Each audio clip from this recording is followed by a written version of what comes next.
Commissioner Benson, Commissioner Freitas. Shoot. I just unmuted, so. Oh, okay. Sorry, I have to get mine turned off, right? Okay. Commissioner Freitas. She's there, I can see her. Okay. Commissioner Kraft. Present. Commissioner Lazar. Here. And Commissioner Meyer. Here. Thank you. We'll do salute to the flag.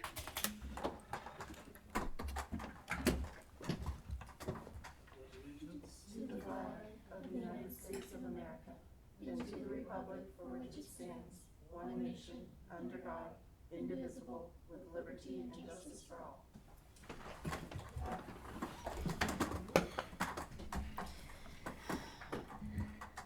Approval of the August minutes. I read them and moved to approve. Thank you. I'll second that.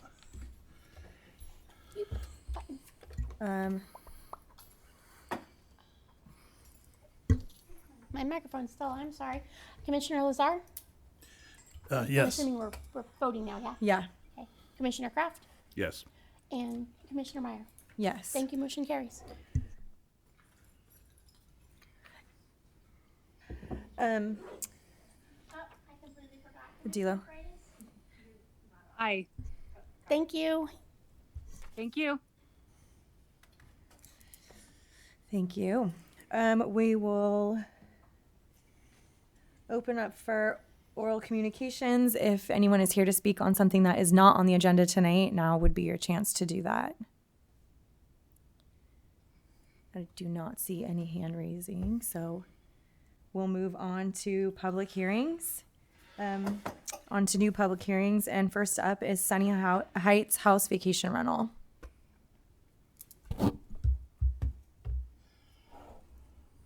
Thanks. Let me just pull up the right. Here we go. No sharing? Okay.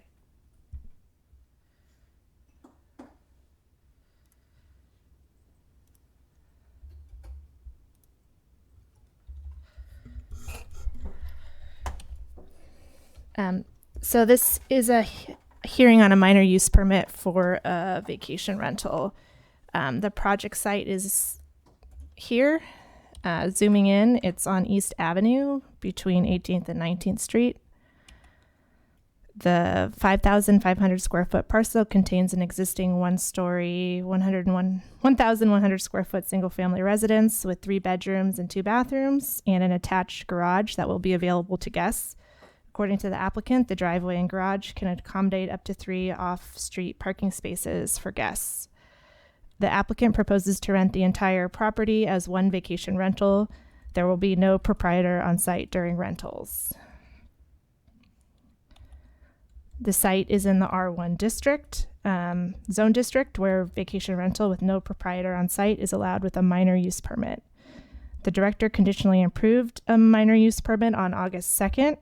Conditions included limiting the vacation rental to a maximum occupancy of 8 guests, not including children, requiring the vacation rental to be inspected to residential standards by Development Services Building prior to operation, and the applicant provided a 24-hour contact number for an emergency contact who lives locally in Arcata.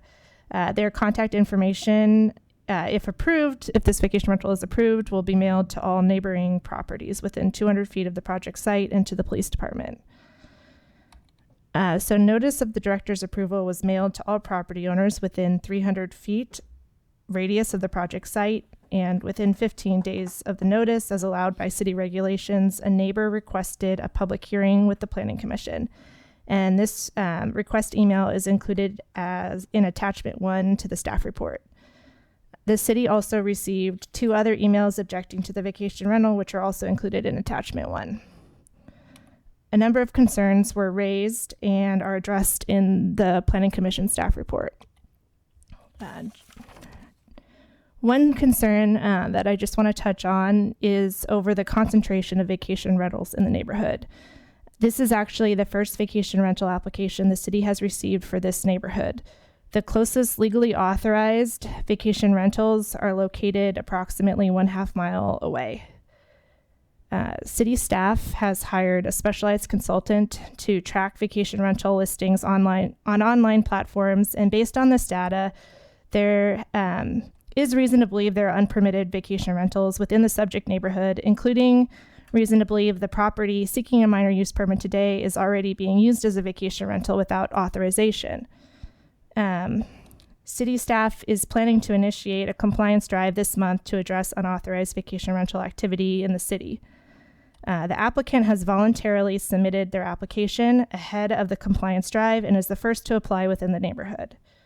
City approval of a vacation rental does not constitute a waiver of city rights with regard to past violations, and is really just based on whether it is consistent with the zoning code and general plan. The city can revoke the vacation rental permit in the future if the applicant is non-compliant. For instance, if they fail to maintain their city business license or pay transient occupancy tax, or their emergency contact does not respond to emergency situations. So for all these reasons and for other reasons discussed in the Planning Commission staff report, staff continues to recommend approval of the subject minor use permit despite the objections received. Because the Planning Commission hearing was requested, the Planning Commission is now the one taking action on the minor use permit. To approve the use permit, the Planning Commission must find that the proposed use is consistent with the general plan and zoning code, the project site is suitable for the use is compatible with existing and planned uses in the vicinity, the use will not be detrimental to public health, safety, and welfare, and the use is properly located within the city and adequately served by public services and infrastructure. As discussed in the director staff report included as attachment 3, staff believes these findings can be made and recommends approval of the minor use permit with conditions. And that concludes my presentation. Thank you. I'll bring it back to the commission for questions for staff.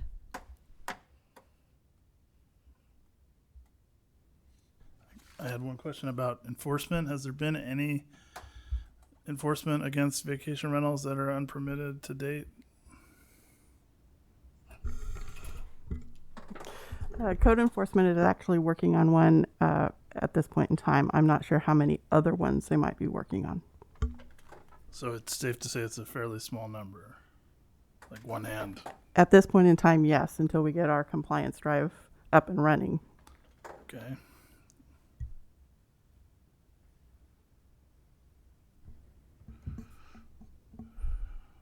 Do we know the shape of that compliance drive? I mean, I'm assuming with that title, this means we want people to come into compliance.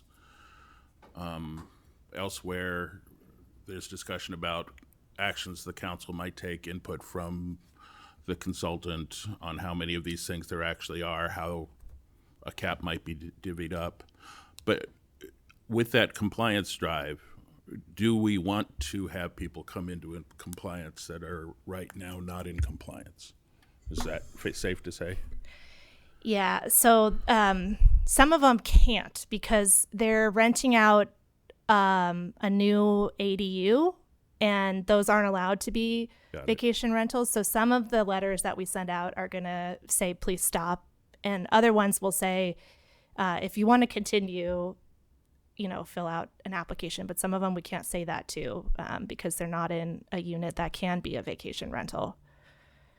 Okay, good stuff. Thank you.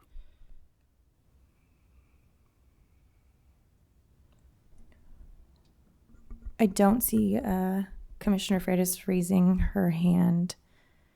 Nope, I have no questions. Thank you. Thank you.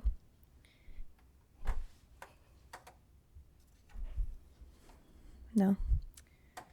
Okay, well, we will open it up to a public hearing. As a reminder, you have 3 minutes. There's a clock on the wall, and we will hold you to that. You could come forward and just state your name and place of residence.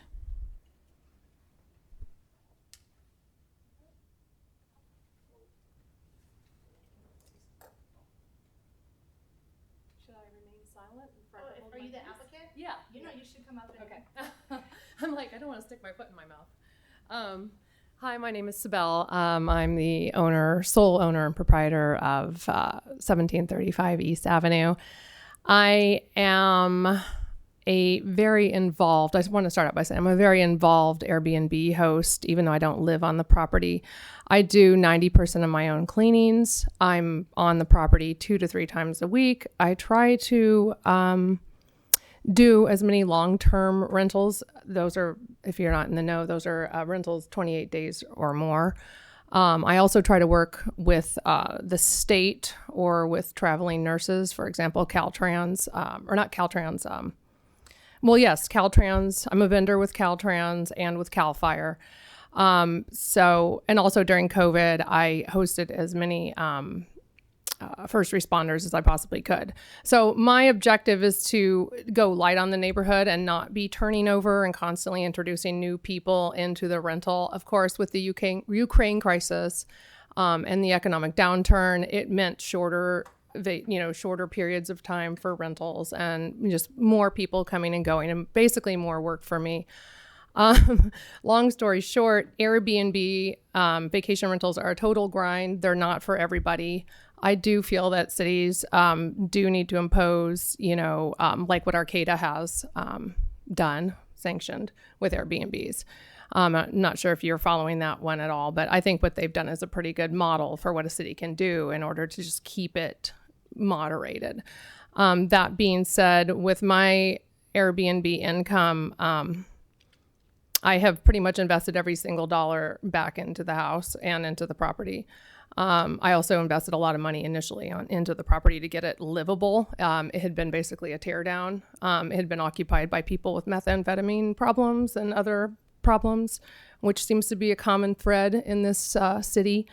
So I put a lot of life into it. I plan to put more. I was completely as transparent as possible about anything and everything I have done on the property and I plan to do on the property, including stabilization of the hillside that we live on. That's a major thing that I inherited. I literally, it's like the albatross around my neck. I've got this big expensive thing.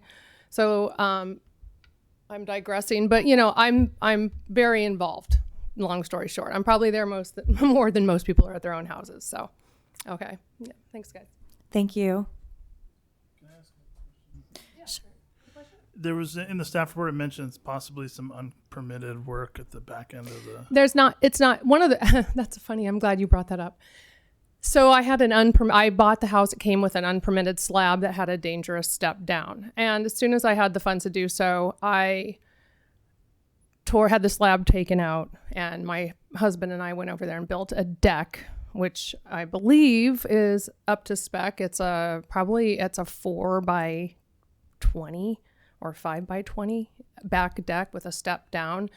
I'm building an ADU in Arcata, so I'm following codes all the time. I tried to build it up to code to the best of my knowledge. I'm going to have it inspected by somebody before it's inspected by you all, by the city. But that being said, it was just something to do that I needed to do for safety measures, for cover my own liability, and just for aesthetics. I mean, it had this horrible slab that was kind of coming off the house, and I bought it that way, and it was disclosed to me that it wasn't legitimate. So that's why I fixed it. Yeah. Any other questions? Were you aware of our ordinance that there was a permitting pathway, or when did that come?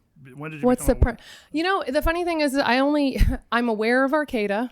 I live in the city of Arcata, so I've been very acutely aware of what's going on in Arcata this whole time.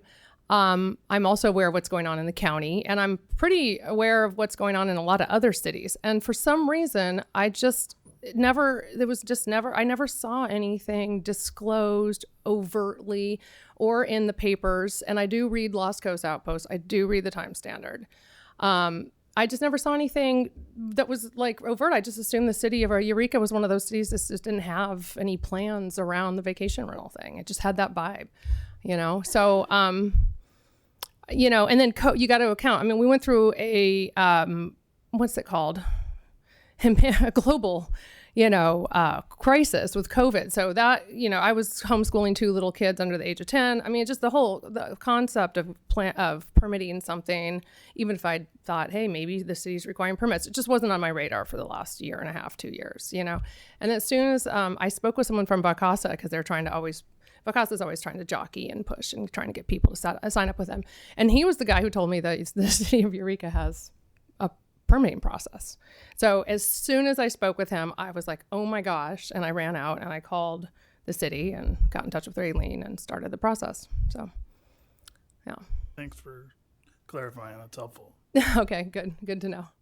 All right. Thank you. Anything else? Thank you. Okay.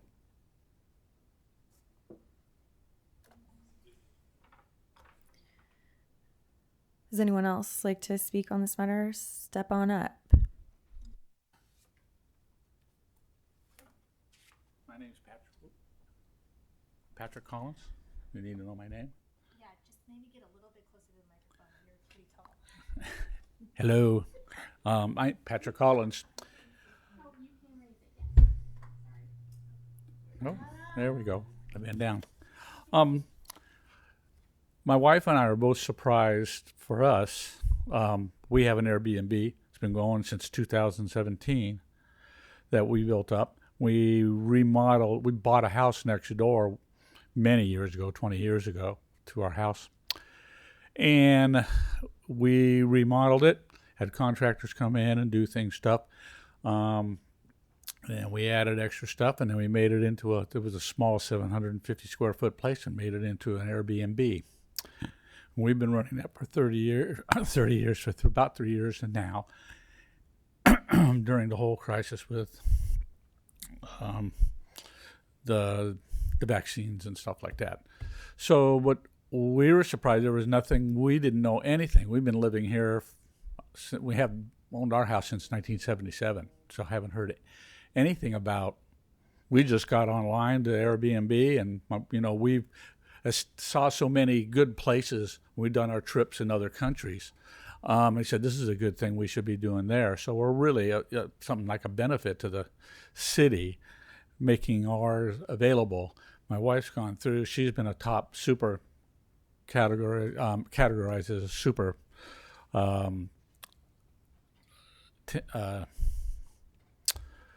tenant. Well, not tenant, but super host. Thank you for the proper terminology there. So we're surprised about this. I know we actually talked before. Ours is Sunny Heights Cottage is the name that we picked for ours and stuff like that. So now we're worried we're going to have all sorts of payments to do, different changes, and have looked over for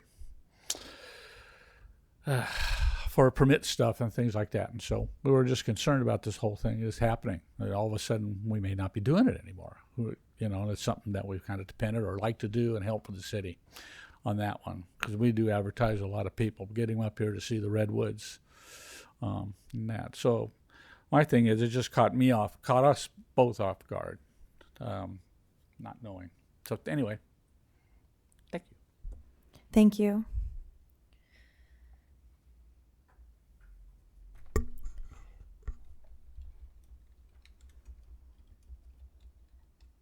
I don't see any hands. I up. think Rick may want to. Oh, Rick He turned is his raising. camera I on. see him there. Hello, my name's Rick Siegfried. I own property 3 doors down from the proposed Airbnb. My problem is that we live in a family neighborhood. We already have 4 Airbnbs within a block of this place. This is going to make 5 Airbnbs within less than a block. These have people coming in and out without any vested interest in our neighborhood. We don't know who these people are. They're going to be in and out. Now, the owner says that she's there more often than anybody who lives here. Well, I've never seen her anywhere near the property. She just said that she's homeschooling children at home. How does that give her time to be at this property all the time? And she says she has 8 or 10 rentals in Arcata. Okay, I just don't understand how she's going to be here all the time with 10 rentals in Arcata and homeschooling children. That's just insane. She's not going to be here to oversee the property. Unlike Patrick, who lives right next door to his, this is going to be unsupervised. And we're going to have people in and out in 4, this will make 5 different Airbnbs within our neighborhood. I'm sorry. We would like to have a word in what happens in our neighborhood. We've lived here for over 50 years. This is our neighborhood. It's not zoned for hotels and rentals. And that's what these are. These are hotels, long-term stay hotels, short-term, whatever the hell they are. These are hotels. We do not want these in our neighborhood. We've already got 4. We don't need a 5th one. And then that's going to lead to a 6th, a 7th. What? Just make the whole neighborhood Airbnbs. Why don't we just tear all the houses down and make hotels? This is ridiculous. We live in a family neighborhood. We want families living here. We don't want in and out renters that are like using it like a hotel. That just doesn't make sense. We are a single family neighborhood. We would like to remain that way, and we would like to keep our neighborhood safe and sane. And just having renters in and out constantly does not make any sense to me. Many of my neighbors do not like this. I can't speak for all, but I know many of them do not like this. And I would like you to deny the permit. We have enough Airbnbs in this neighborhood already. 4 is more than enough for 1 square block. We do not need a 5th Airbnb with people coming in and out all the time. I'm sorry, it's my neighborhood. I want to keep it a family neighborhood. I don't want it to be a hotel neighborhood. So I request that you deny the permit. Thank you. Thank you. Any comments from anyone else here? Otherwise, I will bring it back to the commissioners.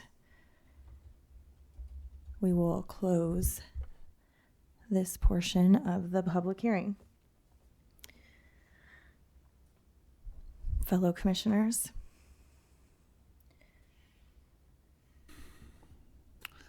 I respect the passion of the last speaker, but I think factually this is zoned. Our zoning code allows it. The city council has not yet taken action to limit this kind of rental. So we're zoned for hotels? Sir, you're out of order. This isn't a chance for you to speak. This is back to the commissioners. Thank you. Oh, he seems friendly.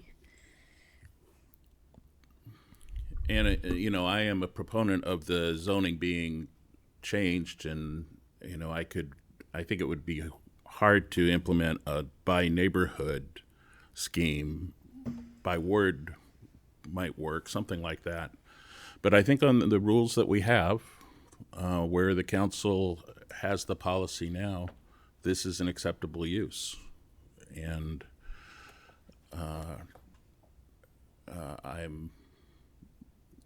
I'm not thrilled to death about a high density of vacation rentals if in pragmatic fact there are that many in one neighborhood. But as the staff report says, as far as the permitted ones go, this would be the first in that little nook. So I am inclined to support the application.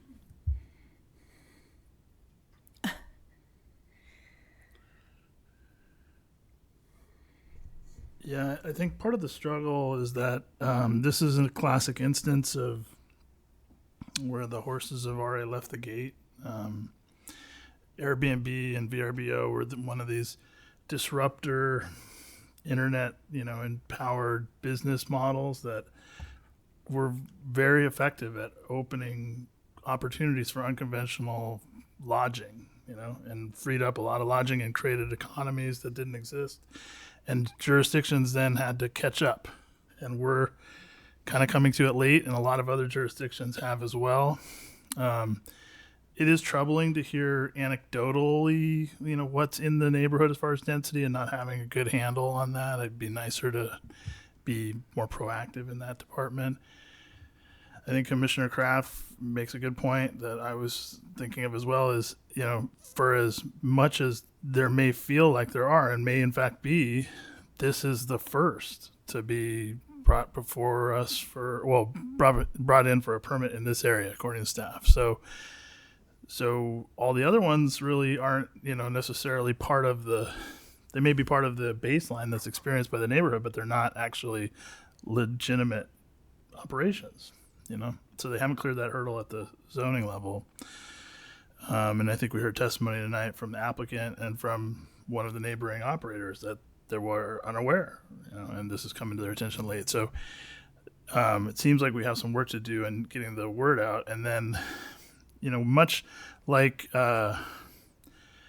cannabis dispensaries when they first came on the scene, there were too many. There was like more cannabis dispensaries in Los Angeles than Starbucks and McDonald's combined, and then all of a sudden they were forced to go through processes, and they whittled them down to like much more reasonable numbers, but it was after the fact. So I think there will be an exercise of sort of culling at some point perhaps, but we're not there yet, and we can't do it on an ad hoc project by project basis.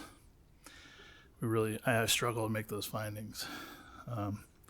So as frustrating as I believe this is for some of the folks in the neighborhood, I think this is an example of someone trying to do it the right way, albeit starting the wrong way and being unaware of it is what we heard. So I have a hard time having reason to deny this project, but I do think it raises some important issues that we're already hearing feedback in this particular sector of the city that perhaps the concentration has already reached a tipping point.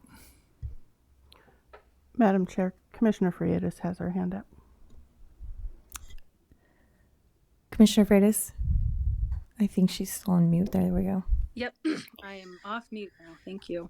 I guess I don't have a whole lot more to add. I agree with my fellow commissioners, and I do think it's interesting that we've heard some people who want more regulation and some people who want less coming and speaking at this meeting tonight. And, it is obviously difficult to strike that balance, but I think that for this project, the findings that have been made are appropriate.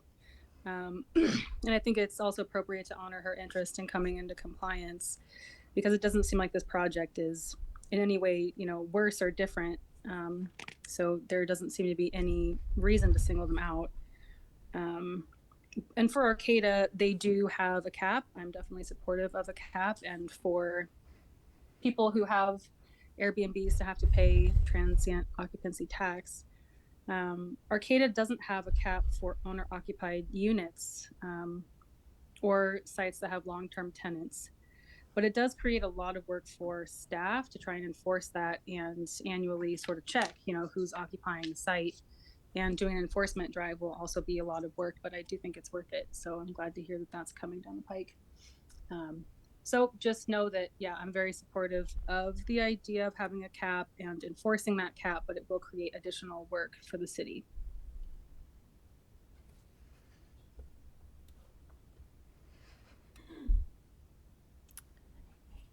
I think I just had one question for staff, and I think this came up the last time we had one of these.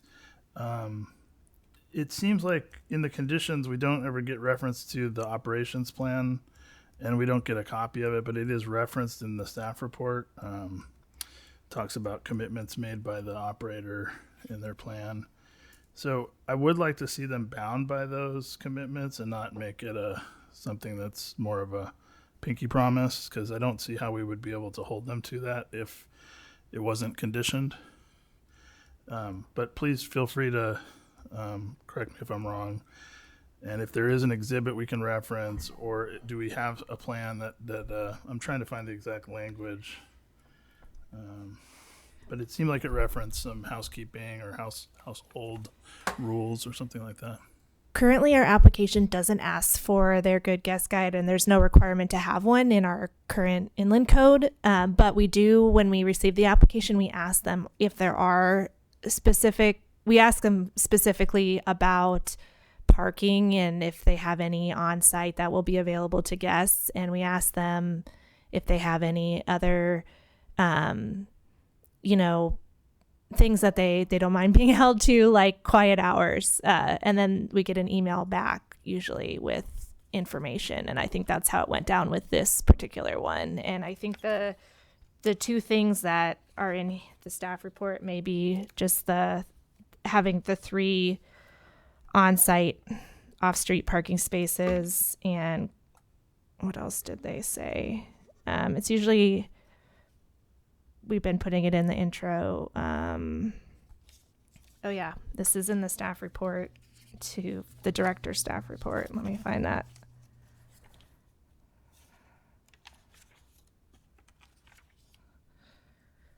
Prohibit parties and require quiet hours from after 9 p.m. Those are the two things in addition to the parking that we were told by the applicant. Could we just like reference those in a motion and then make it a condition afterwards? Yeah. Yes, I understand what you want. It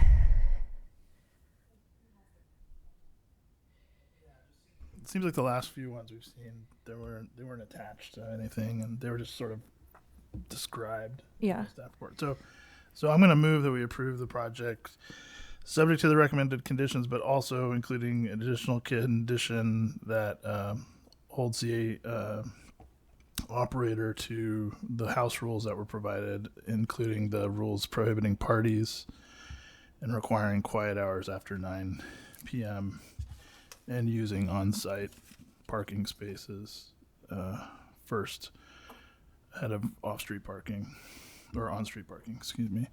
But I guess I should probably make a better resolution. Do I need to make a CEQA finding too? Let's see.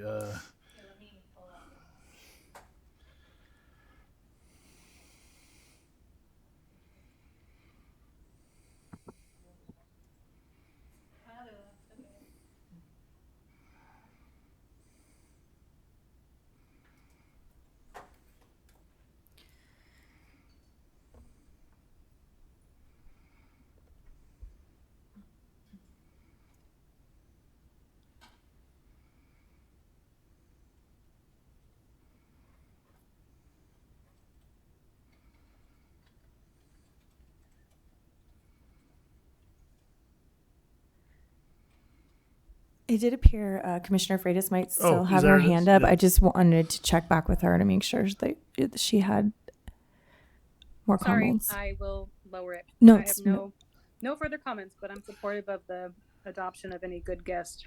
Sorry, I didn't see the Revisions. and I didn't see the motion. Sorry, I apologize. So so in building off my prior language, I move we adopt the resolution to conditionally approve the vacation rental at 1735 East Avenue as previously described under those conditions and terms. I'll second. Any further discussion needed? I think we can go to a vote. Commissioner Lazar, Yes. Commissioner Freitas, Yes. Commissioner Kraft, Yes. and Chairwoman Meyer. Yes. Thank you. Motion carries. Thank you. Did we really? Fuck you all.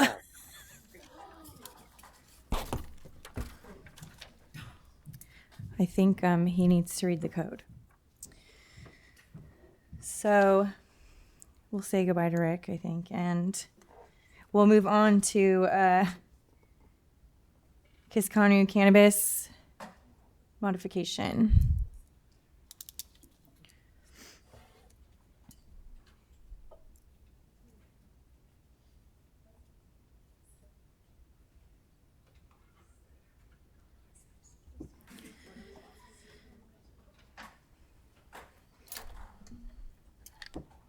Oh, I just left my papers up here.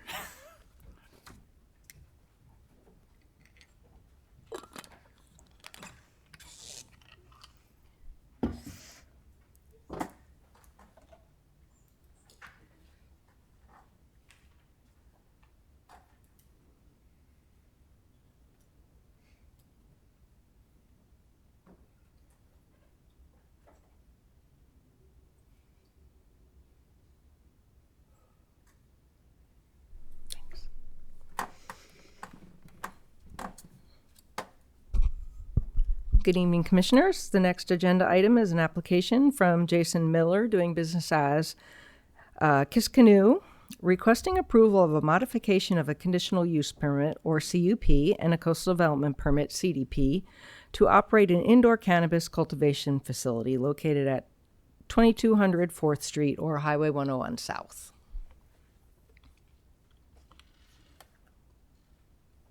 Here's the general project location. The area is a mix of hotels, restaurants, commercial uses, and natural resource areas, with another cannabis business adjacent to the east of the property. Zooming in, the red outline is the APN, and the star shows the location of the already established cannabis business, which is located on an approximately 0.39 acre parcel. The building is 1,345 square feet and will not be modified or increased in size. The site has a highway service commercial land use designation and is zoned service commercial and is located in the coastal zone. Kiskanu has a use permit and coastal development permit to allow cannabis retail and non-volatile manufacturing. They are proposing to modify the existing permits to add indoor cultivation, 5,000 square feet or less. The business is also separately permitted for cannabis distribution, which is a principally permitted use. The city's coastal development permit decision is appealable to the Coastal Commission. Commission staff have not provided comments on the project. Kiskanu will utilize cannabis mother plants to propagate clones to produce flowers. They do not plan to sell the mother plants or clones, but rather use the product to stock their retail store. Cultivation will be conducted in 2 rooms in the middle of the building between the retail area in the front of the building and the packaging and distribution area in the rear of the building. Although the applicant is applying for a CUP for the entire 1,345 square foot building, they currently only intend to utilize 516 square feet. Overall, the project as conditioned is consistent with the general plan, zoning code, and local coastal program, and will utilize space in an existing building with an established cannabis business. Therefore, staff recommends the Planning Commission hold a public hearing and adopt a Planning Commission resolution approving with conditions the proposed indoor cannabis cultivation of 5,000 square feet or less. Here's a suggested motion, and myself, as well as I believe the applicant and staff, are available for questions. Thank you. Questions for staff? Do we receive any public comments on this prior to tonight? No. Okay.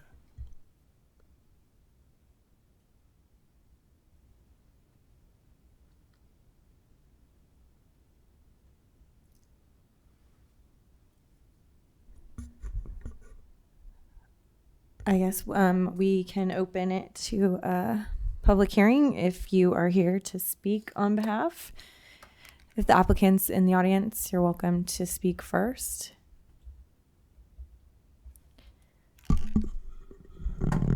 I think the applicant is on Zoom with On us. Zoom?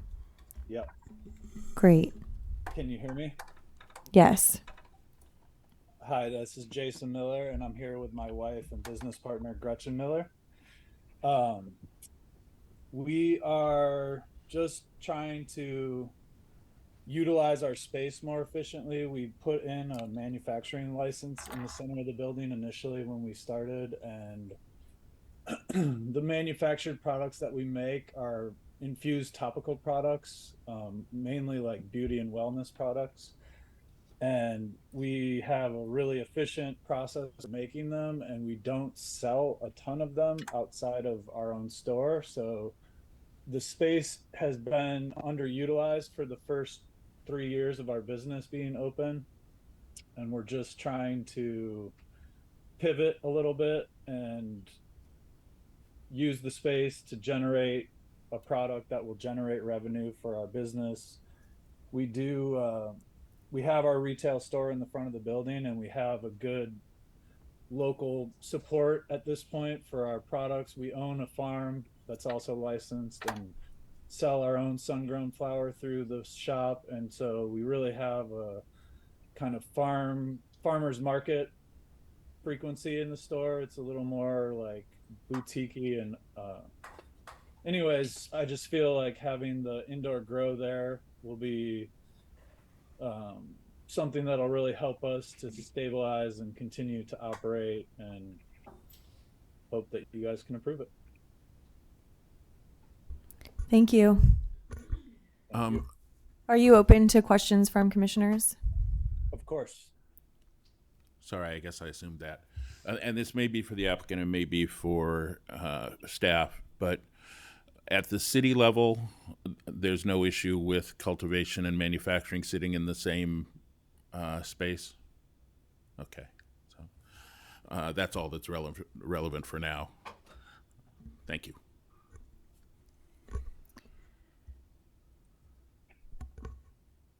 Anyone else like to speak on this item?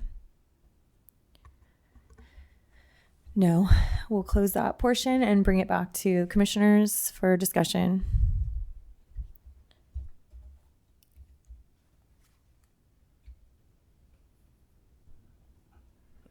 I'll just share a personal opinion that this is a great operation, and I am supportive.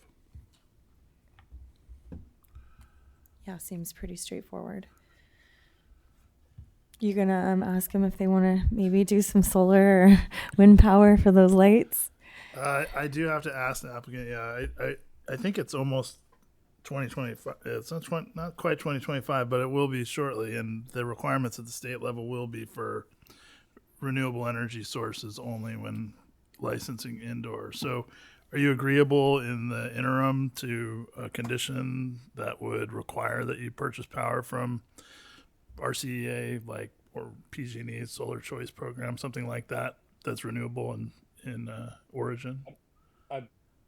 I was under the impression that was already part of the law for indoor cultivation in the state, but I am open to it. We are, a very mom and pop operation, so hopefully that doesn't add a lot of extra expense in the especially initial phases of getting this project going, because as you guys are well aware, I'm sure the cannabis industry is taking lots of hits right now, and a lot of our local companies are struggling to survive in the current market conditions. So I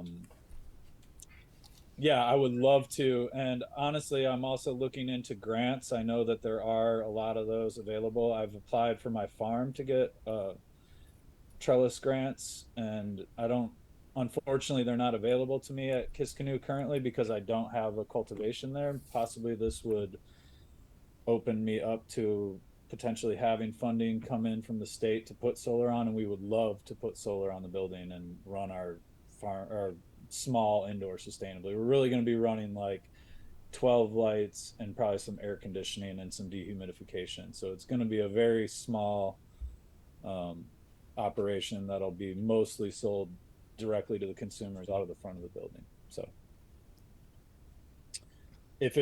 I'm 100% into the solar. I hope I don't have to commit to paying for it before I make any money off of it, because we're running on a tighter budget. So that's all. Well, to be clear, like, the request that I'm making is that you, before there's any on-site capability for production of power, commit to buy power from renewable energy sources in the interim. And then if you do put in solar panels one day with the grid intertie, that would just lower your bill and would do the same as whether you buy from, the renewable or the non-renewable. It would just offset your usage based on what you produce. So you wouldn't have to put any solar in as part of what I'm asking, just an agreement to use renewable energy from the start. I will agree to it. Do you happen to know what the rate difference is on that for a business? Yeah, I'm not an expert, but it is a common request. I mean, it's the requirements. If you were being permitted in the county, it's automatically required. So it's the same rules that anyone else in unincorporated. 100%. I'm happy to comply with that. I'm a environmental studies major. I graduated in that area of study, and definitely do my part to make sure that we're not impacting the planet negatively as best we can. So,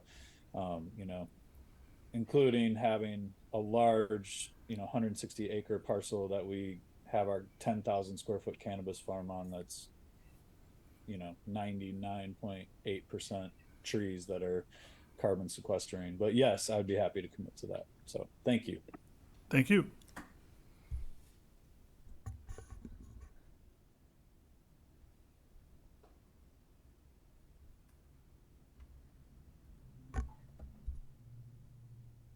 Do you want to start with the motion to include your addendum there?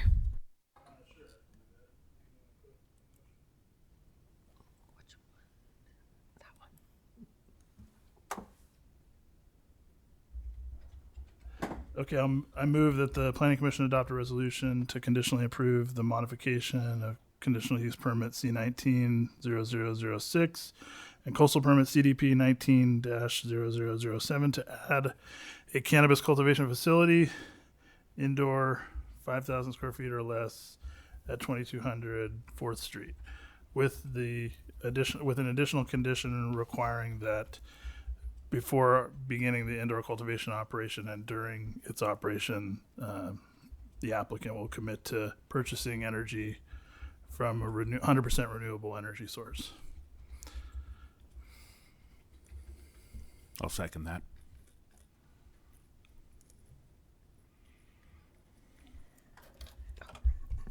Commissioner Lazar,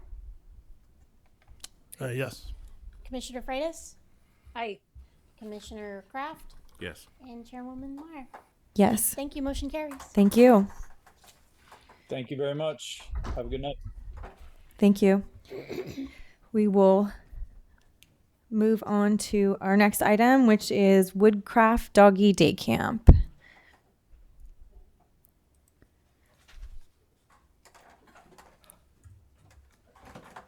This out. Hi, good evening, Commissioners. The project before you for your consideration tonight is the Woodcroft Doggy Day Camp Conditional Use Permit, Coastal Development Permit, and Design Review Project, which proposes a dog daycare, boarding, and training classes within an existing commercial building.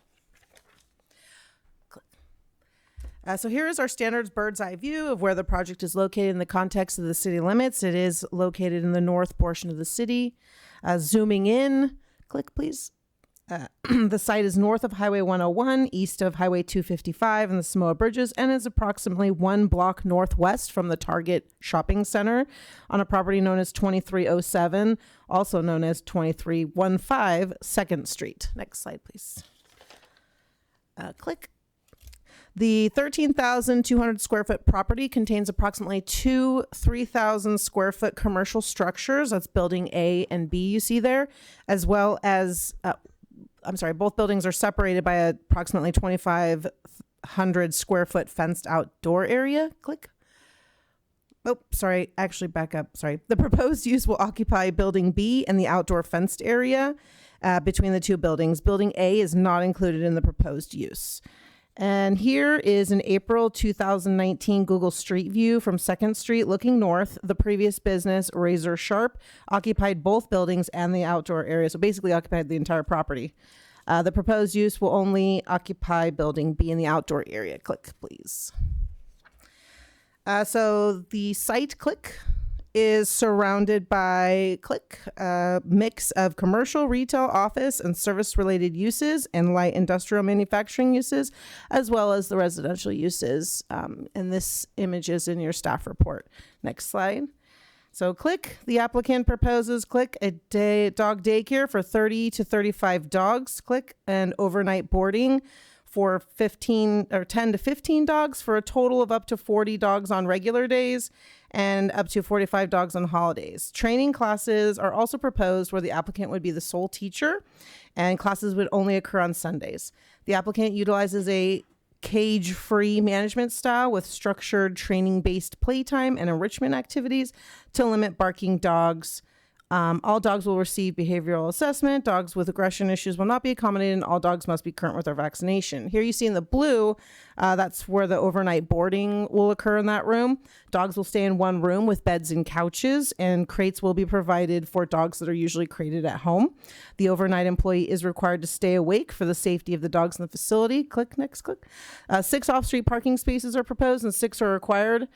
2 are located off the front the driveway in the front of the outdoor area, and 4 are located in the rear off the alley.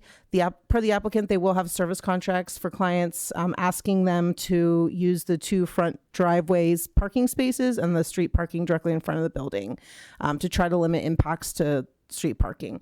Additionally, per the applicant, they do have a working relationship with another dog daycare facility for overflow management. Lastly, click. A 28 square foot wall sign on building B facing 2nd Street is also proposed. Next slide. So animal waste will be retained on site and disposed through connection to the city's sewer system, or I'm sorry, it must be contained on site. So there are no drains inside Building B or in the open area which connect to the city's sewer system. Therefore, the addition of drains and connection to the sewer system is required. However, in an effort to assist the applicant with getting the business up and running and for the business to generate income, which can then be used to pay for the required construction and connection, a temporary use of a animal relief area is being proposed, which would be located in this green area. Click. And the animal relief area will be comprised of 3 4 by 8 foot trays placed on the cement at an angle with various layers to be able to wash the waste into a holding tank, which will then be removed by a licensed hauler, such as a B&B toilet company. Her plan is in the staff report. Next slide. So the site, click, is located in the coastal zone and zone CS service commercial with a GSC general service commercial land use designation. The purpose of this land use designation is to provide appropriately located areas for commercial establishments that offer commodities and services required by residents of the city and the surrounding market. Click, please. The kennel use, which is where 4 or more dogs are kept, is a conditional use. And then click. And all use permits do require a coastal development permit. And click. The sign is in the city's design review area and requires design review, also known as architectural review in the coastal zone. Next slide. So in order to make the required findings described in the staff report, 3 noteworthy conditions should be pointed out. Condition 1, should the city receive 3 confirmed noise complaints within a rolling 12-month period. Condition 1 requires the applicant to install soundproofing, such as insulation made of acoustic sound-absorbing foam, panels, mineral wool, fiberglass, or other materials approved by the city within the building, and or to prohibit barking dogs from using the outdoor area. This is in order to try to protect the nearby uses. And then condition 2 requires compliance with Eureka Municipal Code Chapter 91 related to animals, which among other regulations in this chapter includes standards for pet daycare and boarding facilities, and allows inspections by the city's animal control officer, which can also help limit or assist with resolving potential operational issues. And condition 3 requires the applicant to install any necessary sewer pipes and drains within 12 months of project approval, since the waste collection and storage system is a temporary solution and any waste collection system must be connected to the sewer system.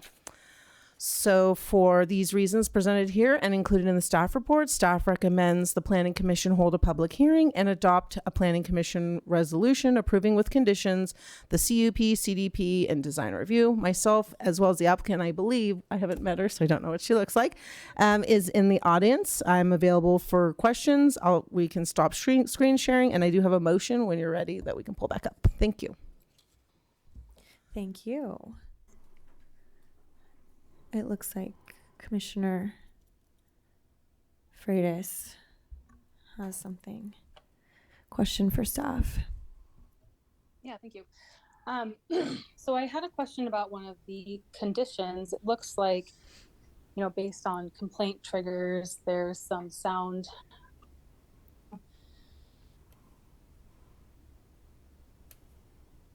Like, what would be a situation that might require an actual revocation of the permit? Was that discussed at any time? Yeah, I believe in the where I talk about the referral responses in the health and safety section. So they're going to need a permit from the animal control officer, and then also in that chapter 91, there are nuisance animal. So if you get 3 complaints of nuisance animal within 36 months, that's definitely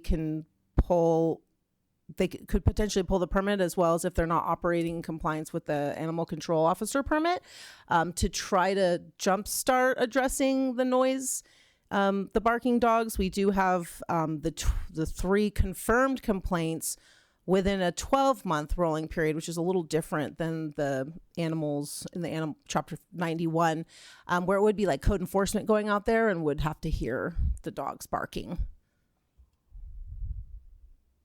And then, if they do, okay, I was gonna say, if they did violate that permit, if the animal control officer pulled the permit, then that would initiate us to come back to you for permit revocation for the permit for the CUP. Okay, yeah. The reason I ask is just because it seems like, you know, not a standard kennel, service. It sounds really cool. It sounds in a lot of ways better. And I'm excited to see how it goes.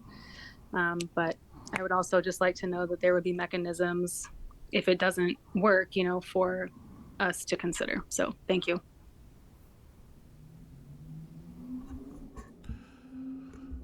Did I understand, this is a clarification question, did I understand correctly that soundproofing is only required if there are confirmed noise complaints? Yes, 3 confirmed noise complaints in a rolling 12-month period. Okay, thank you. And just for further clarification, we did that because the applicant believes that she can use training and toys and that kind of thing to curb the barking, so to speak. Redirection.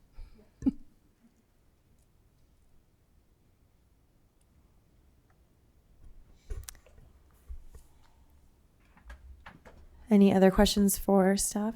No. We will open it up to the public. You'll have 3 minutes.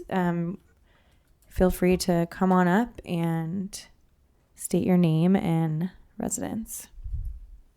City of residence, is that specifically what you want? Yes. Hi, thank you for your time, guys. I appreciate you. My name is Hannah Hudson. I'm the applicant for Woodcroft Doggy Day Camp. I do live in Eureka. So I've been working in daycares for a little over 10 years now. I've gone through 6 different facilities that were specifically daycare and 2 facilities that were training. I am a certified dog trainer, and I interned with a behavior modification company that trained like police dogs and worked with aggressive dogs and stuff. So I know a lot of how to curb those kind of barking behaviors and those kind of things. So that's what a lot of the training is that I do, is the behavior modification. So I utilize those same training techniques with the dogs that are barking too much. Usually barking comes from boredom, stress, or like barriers. So that cage-free environment keeps a lot of those stressors down. They're with the employees at all times. They're not having to sit behind a fence with an employee on the other side, because that causes a lot of like stress barking, because they're basically like, why can't I get to you? Why can't I get to you? And because, I mean, we treat them like our babies, right? And so like we're loving on them, and so then they go to daycare and they're not getting that same affection. Well, with the cage-free environment, they get that affection. And then also we utilize times when like we have puppies that are just like crazy and they want to bark and they want to run around and they want to do all that stuff. We utilize those boredom breakers of like lick mats and snuffle mats and Kongs and stuff, and we take them into a separate area and have them chew on those for a while and kind of get that brain energy down, because it's important to get not only their physical energy down but their brain energy as well. So that kind of keeps them in a better state of mind. As far as the barking and everything goes, we actually already took it upon ourselves to we have some in now and some are still coming. And once those are all in, we will actually be putting up, we have soundproofing curtains that'll go along the outside, and then acoustic paneling that will come down the middle. So it'll kind of help with any barking that does happen, because they are dogs. They're going to run around. They, you know, might bark occasionally. So we want to muffle all of that. I've also spoken to all of my residential neighborhood people, and the person who actually resides right on the other side of our property says she never hears any noise from us. They're totally comfortable with the permit and everything, and everybody else feels the same way. They all have my personal information, so that if they ever have a problem, they can give me a call and say, hey, what's going on with the barking, you know, is someone having a bad day? I also call if I have a customer whose dog is barking too much, I'll call them and say, hey, Fluffy's having a bad day, you gotta come get him. You know, that kind of stuff. So we utilize sending them home and stuff as well, because we want them to have a good time. If they're barking and going crazy, they're not having a good time. Thank you. Yeah. Yeah, through the chair. So you'd be essentially using what was the sales area for a Razor Sharp? Is that the building that you? Yeah, I believe so. That was the sales area. Okay, and how would this space compare to space? You said you'd done like 6 or so. How does it, in terms of size and facilities, compare to? It's honestly perfect. I saw it and I wasn't even really ready to start the daycare. I have just moved here from Washington. My father passed away, so it's been a pretty rough year for me. And I saw this building and I was like, oh my gosh, it's just too perfect. I have to go look at it. Luckily, the owner of the building was super supportive, thought it was a great idea. And so we got the ball rolling. But I would say the inside is larger than most facilities, and it's larger than any of the facilities we have in the area. None of them have very large indoor space, if any indoor space. And our outside is comparable to anybody in the area. And I would say comparable or larger to most daycares that I've worked at in Washington.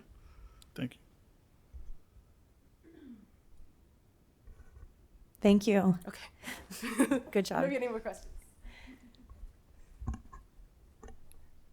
Is there anyone else that would like to speak on this project?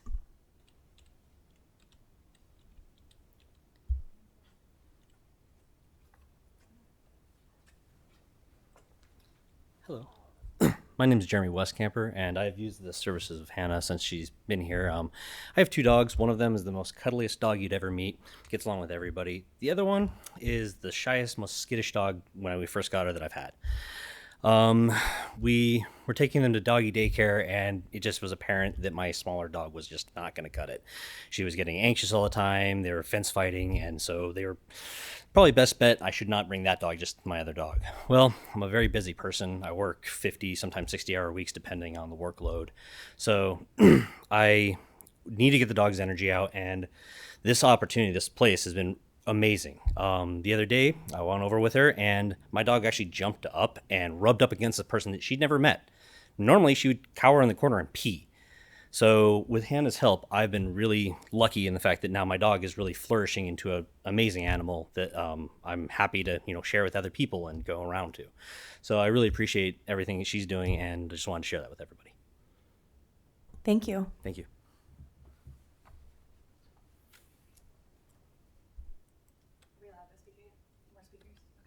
There's one on Zoom too. I'm Jasmine. I own a dog walking company in Eureka, and I will just say briefly, the amount of dog care we need in this town is outrageous. We don't have facilities that allow boarding right now. No one's taking new clients. I get calls all day long. I strictly walk dogs, and I get calls all day long asking where they could go when someone has to leave for emergencies or go to the hospital or do all these things. And Hannah has already helped provide some of those calls with help. So it's a need. We do need it. And I hope it gets approved because she's someone who should do it, because I've seen some other terrible places out there holding dogs. So that's all. Thank you.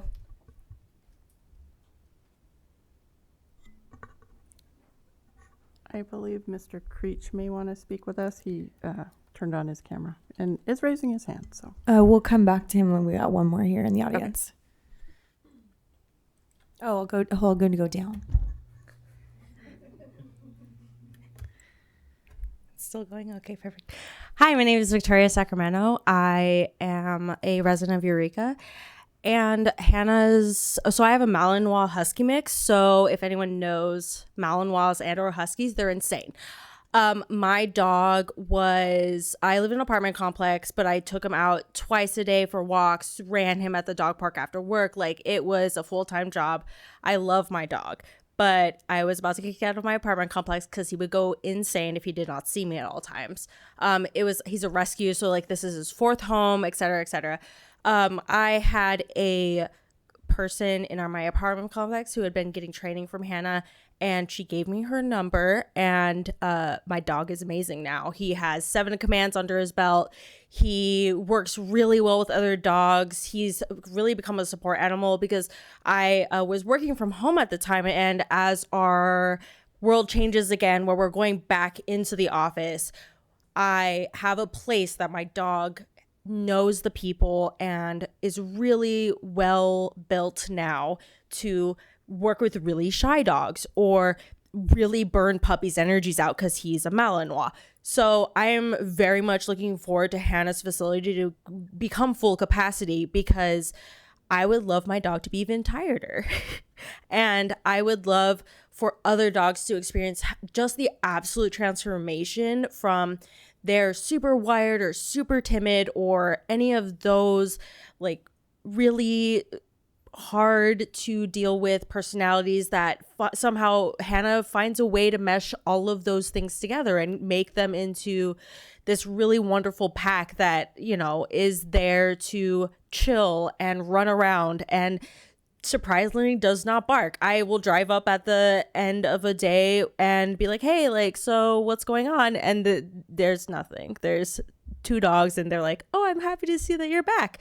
I'm so looking forward to it being full capacity just to see how much her training and her ability to open up a dog's mind and, you know, personality will change our community, because we have so many dogs that even basic training has absolutely transformed them. So I'm very much looking forward to all of this coming together. Thank you. Thank you.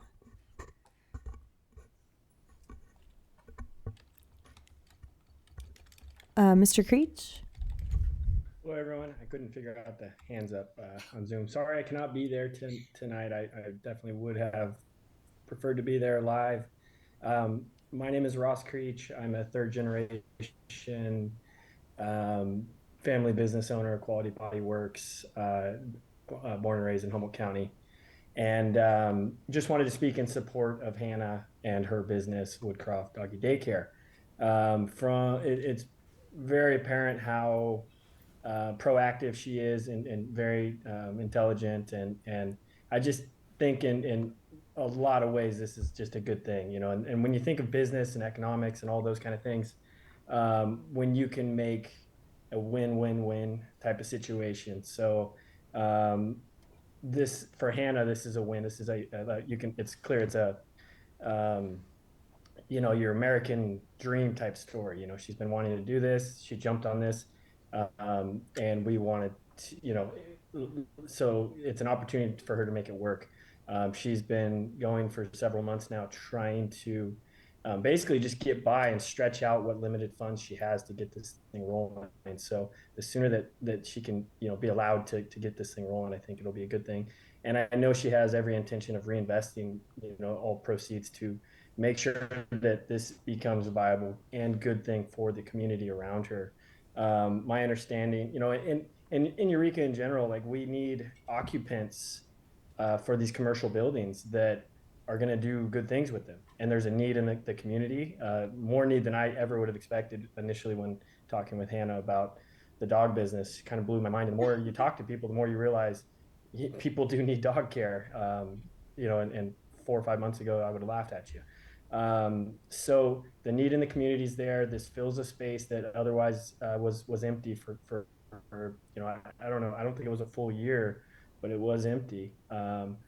And my understanding also, you know, as far as the noise, the Razor Sharp building in the past was grinding on chainsaws, and speaking with some of the neighbors around, it does sound like there was quite a bit of noise coming from that. And so I certainly would hope and expect that, and we'll keep her operation quieter than that. But, you know, so, and it does seem like she's done a fantastic job of reaching out to the community around her to engage them and make sure that she's addressing all needs. So that's all I've got. Thank you very much. Thank you for your time.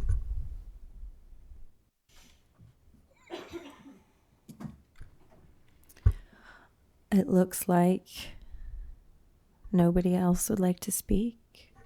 Speak now. Now's your chance. All right, we'll close the public hearing and bring it back to the commissioners for discussion. I, for one, think this is great. I definitely know there's a need, and she seems to have some great testimony, so I'm excited to see it through. I hesitate to ask, but it almost sounded like it was already in operation by some of the comments, and I guess I just thought I would ask if that were the case. But obviously the applicant's here, so she can clarify that. But yeah, that'd be great. Just sorry, no, I don't want to talk out of turn. So we are operational in so small animal boarding is a conditioned use for that building, which is considered. I spoke to the planning department stuff, and they said as long as it was under the 4 dogs, then we could do that because it was considered small scale.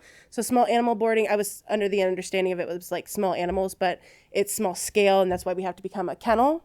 That's why we're applying for this conditional use permit. So under my business license that I applied for back in July, I'm allowed to have up to 4 dogs, or 3 dogs, sorry, under the 4 dogs.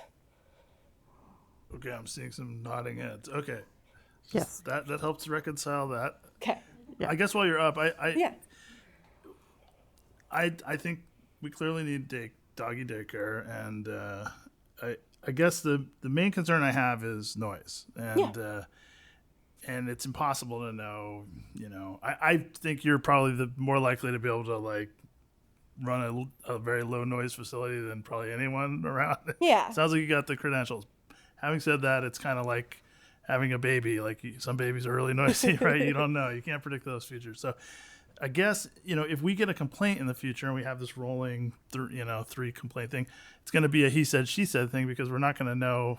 It's not like code enforcement is going to show up and the dog's barking, it's been just continuously barking. Yeah. So it seemed like the way that we could have a record to corroborate if we do get a complaint is that if you had security cameras on site that were recording 24 hours a day, then We do already have a camera that records in the play area, and I'm happy to add one outside. Yeah, I mean, it would have a dual purpose. It would allow you to dispute if someone was saying, yeah, I was barking all night, and like, hey, here's our footage. Or, if we can't be there to experience it, which we probably won't be able to. And we do already adhere to quiet hours, leaving the door closed. And I'd like to extend that a little bit so that they, it's like in the mornings they're a little bit longer. They can stay inside and stuff, just so everybody, because as it's getting, darker later, then they can stay in a little bit later and stuff in the mornings. So you think you're agreeable to having security camera that would record, in the locations where the dogs are? Absolutely. I'm happy to add that. Okay. Thanks. Yeah.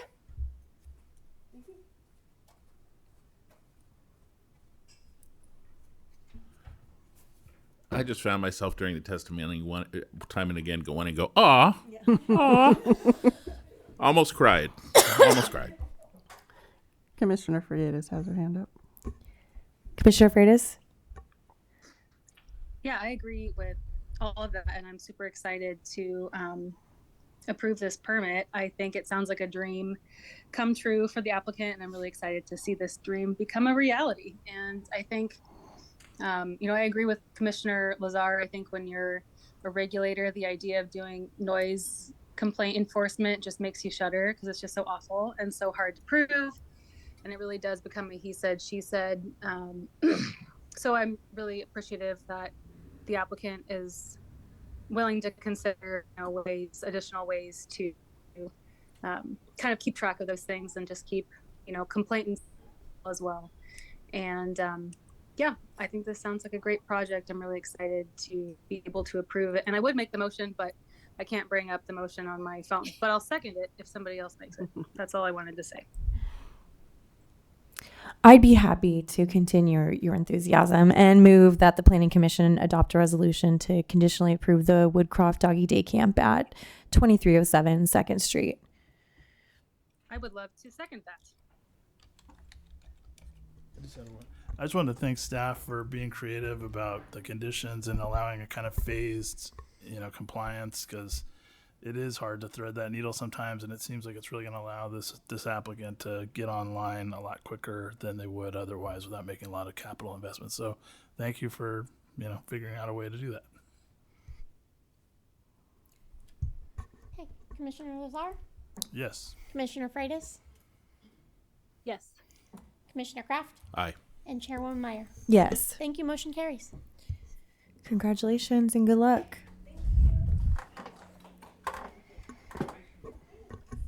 We will move to Coastal Digital Signs Text and Local Program Amendment.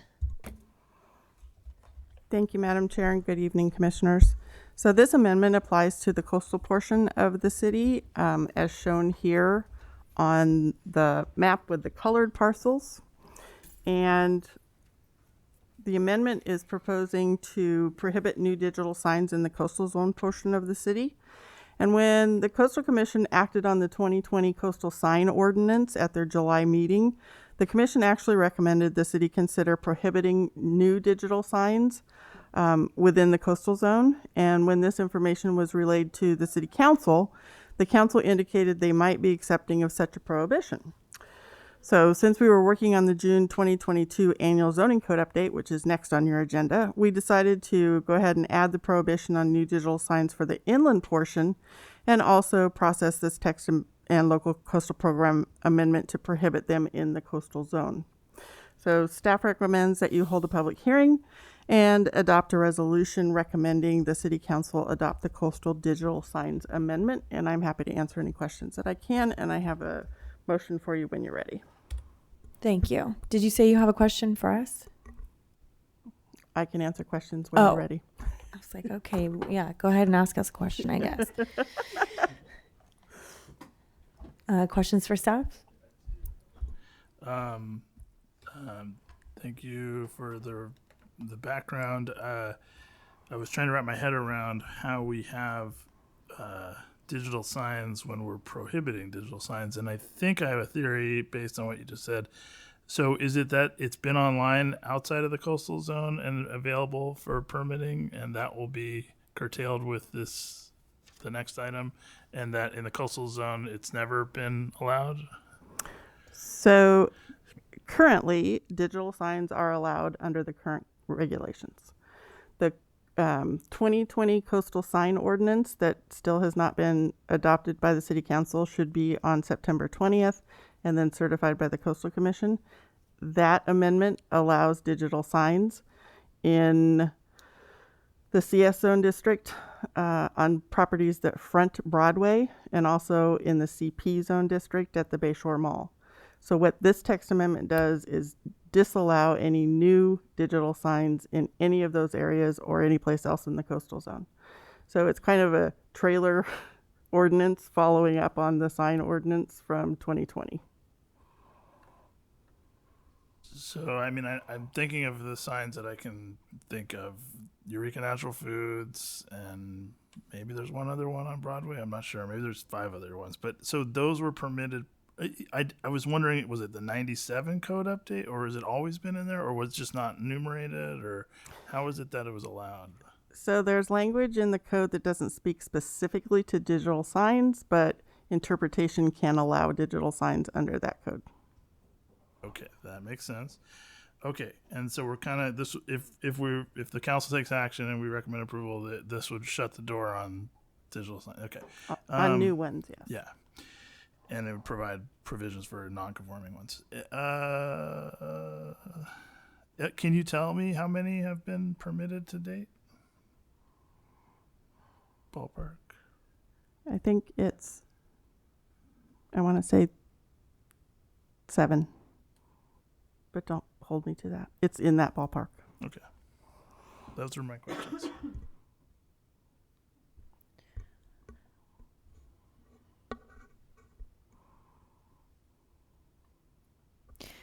Commissioner Freitas or Commissioner Kraft?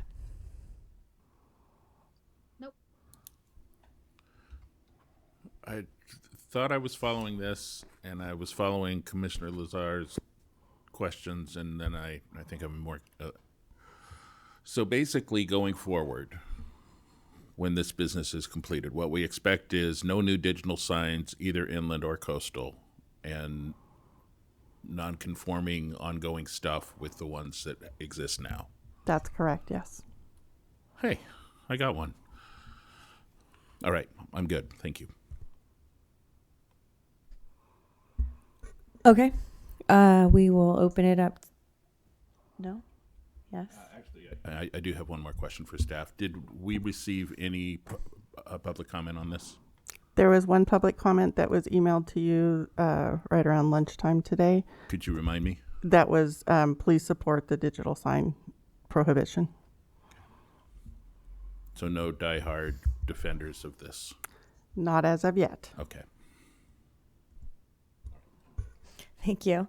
We will open a public hearing. No. We will close the public hearing. and bring it back to commissioners for discussion.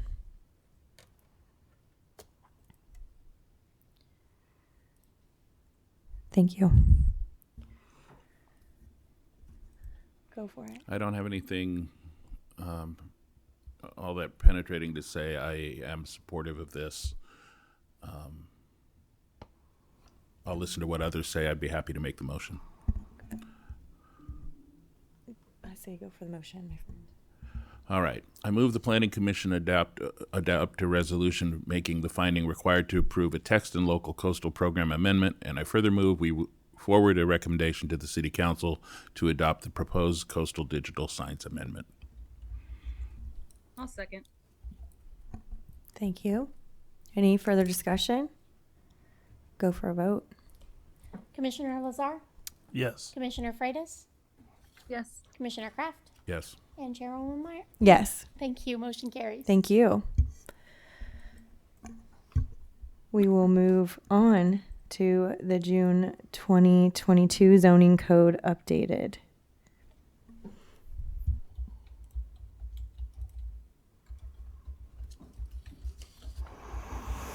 Thank you again, Commissioners.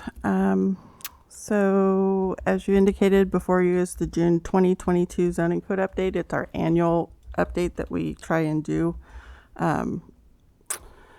This is actually the fourth modification of the zoning code since it was adopted in 2019.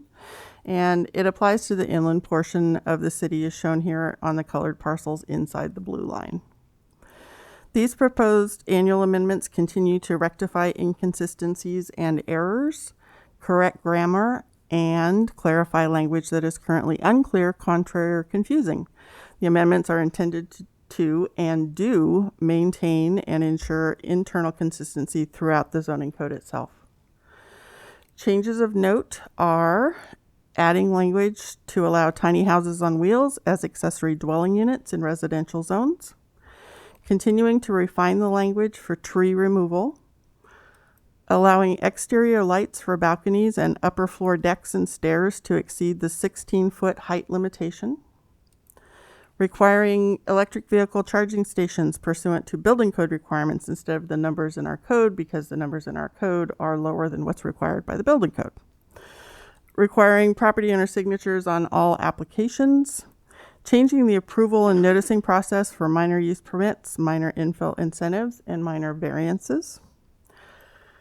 And for the non-conforming updates triggered when a project's construction value is $50,000 or more, adding exclusions for solar system installations and ADA accessibility and EV charging stations when they are not part of a larger project. So in other words, if they're doing solar systems, ADA upgrades, or electric vehicle charging stations, and that's the only thing that they're doing, then they would be exempted from the upgrade requirements.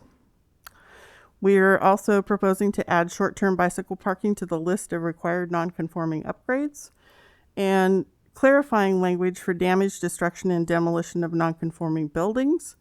And finally, prohibiting new digital signs. So staff recommends that you hold a public hearing and adopt a resolution to recommend the City Council adopt the June 2022 zoning code update. And I have a suggested motion for you when you're ready, and I'm happy to answer any questions or ask you questions, whichever works. Great. Thank you.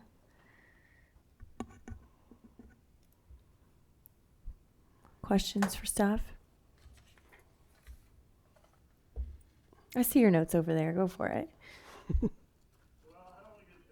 guess I don't want to get too technical. Maybe I'd like to hear from the public first, just because I did have a question about the non-conforming revision.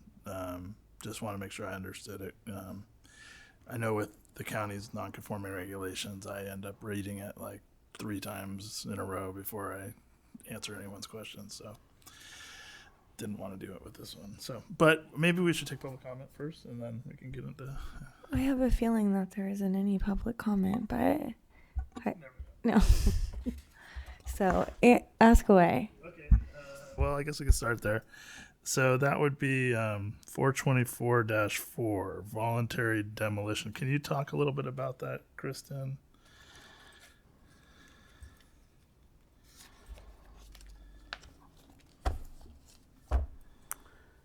So yes, this is the section of the code that we all as staff, I think, struggle over, as you've indicated, Commissioner Lazar. So the question becomes, if you have a structure that has been involuntarily damaged or destroyed, and then you have to voluntarily demolish a portion of it in order to be able to reconstruct it as allowed by the code, which code section do you apply to that? That's always been our question. So what we're trying to clarify for all of us and for the public is that if you have less than 50% of your structure that's involuntarily damaged, let's say it catches fire, and you have to demolish less than 50% of it,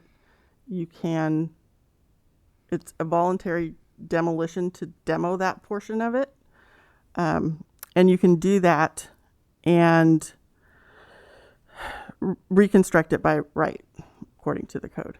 If you have a structure that, let's say, is 75% damaged by fire, and you have to demolish all of the fire damaged portions of it in order to be able to rebuild the rest of the structure, or even decide to demo the whole thing to rebuild the structure, then you would be under the regulations that require you do a minor use permit, and but you still could potentially rebuild it. Does that help a little bit? I thought I got you, and then you said the second part, and I was like, wait a minute. So, okay, so I guess let me just try this. If 49% of your structure was damaged by a fire, and you wanted to demolish it and rebuild it in its same footprint, and it had maybe a setback issue or something like that, would you be allowed to, or would that be below the threshold? You have to fix it and not demolish it. You could still demolish it, but to rebuild it, you'd need a MUP, minor use permit. And what's the trigger for the minor use permit again? Maybe I missed it the first time. The percentage of. Is it 50% or is it? Because you said 75%. It's less than 50% and 50% or more. Is it? Okay. So in your example, you were saying 75% of it was still intact? Was not intact. Oh, it was not intact. So if more than 50% of it's been damaged, then you need a minor use permit to reconstruct it? Yes. Oh, see, that seems counterintuitive. But okay, all right. Does everyone else understand that? Yeah, okay. Well, I certainly sympathize with staff in that, people being stuck in some limbo because they have to remove part of a building that's all but been destroyed is kind of a weird place to be. So I certainly don't have any issues. I just was trying to understand it. So I'm fine with that. Let's see. Vacation rentals. I noticed that I'm going to try to describe what I think is being changed. And, well, can you confirm? I'll start with the thing I think I got first, which is it's being moved to a different code area because we're populating the area where it lives with the tiny home stuff. Correct. Okay. But it's just kind of being moved to a different section. It's not like it's changing fundamental, but there is a change. And I noticed, and it is a change to procedure, and it's seemingly, what seems to be happening when these come before us is, and please correct me if I'm wrong, staff prepares a report, it gets brought, notices go, I don't even know. A project gets brought before the director, it gets approved, notices go out to the surrounding property owners, they take exception to it and advance it to the planning commission with two different findings that they have to argue for, like the classic appeal findings. And then we take action on it again and either uphold the prior thing or I don't even know, maybe it's a de novo hearing. But this would essentially take that process and say, it won't get approved until we send out notices saying we're going to approve this. And then if you want to elevate it to the planning commission, you can do that, and no action will be taken until it goes to us. Is that? That's it. Yes. Is everybody? It's. Yeah. And that's kind of the way the county does things. We call it a notice of intent to approve or whatever, which I think does work better generally, or it avoids the scenario we've been encountering with these amenities. It takes the code back to the way that it was originally written in 2019. However, the reason that we changed that requirement before, or that regulation before, was because it also required that we determine what date the public hearing would be held. And then there was no additional noticing to any of the neighbors. So how would they know that somebody had requested the hearing? So this language allows what Commissioner Lazar has described. We would generally prepare just one staff report, change the name of whoever's taking the action on it if there is a request for a public hearing, and the public hearing notice would go out as it would for any other public hearing. Okay, thank you for verifying that. I'm glad I got that right. As far as the other things, yeah, the owner signatures seem pretty straightforward to me.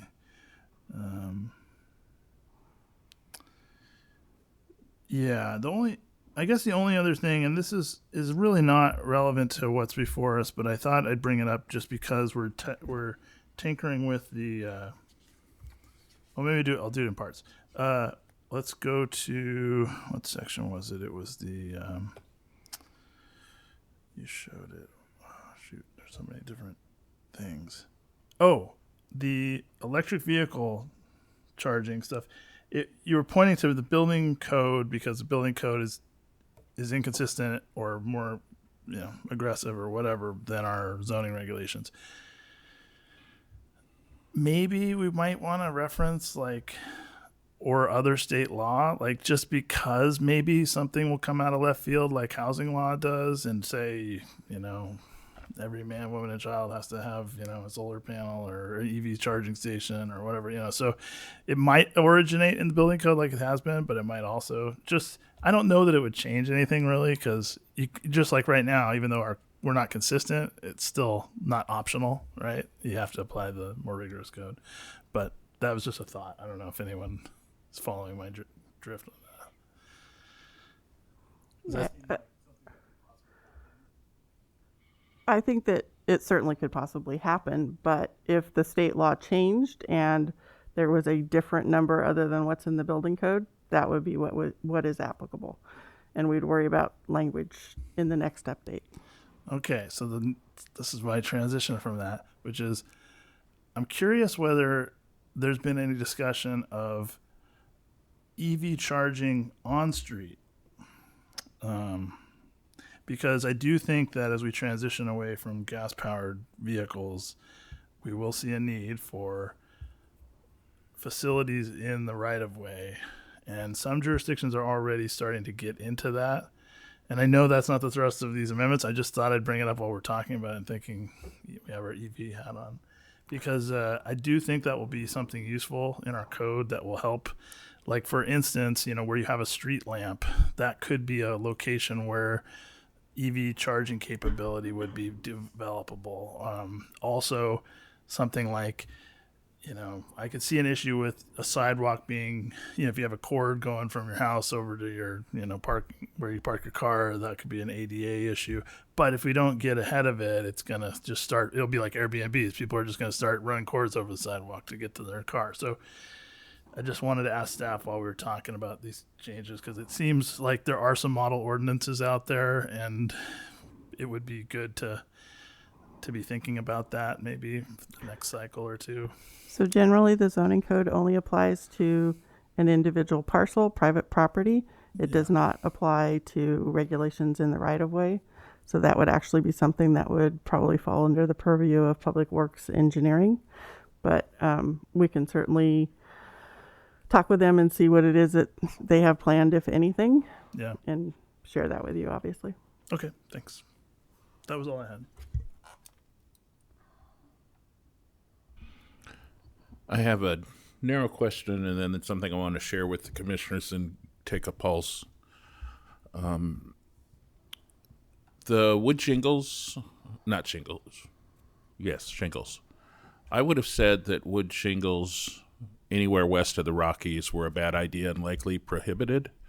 So am I just incorrect in that? I thought California did away with wood shingles and new things quite a while ago. To my knowledge, they have not. Interesting. Okay. It's not a big deal, but I found it surprising. The other item was, and I shared this thought with Principal Planner Getz over email, the $50,000 trigger seems low to me based on what projects cost now.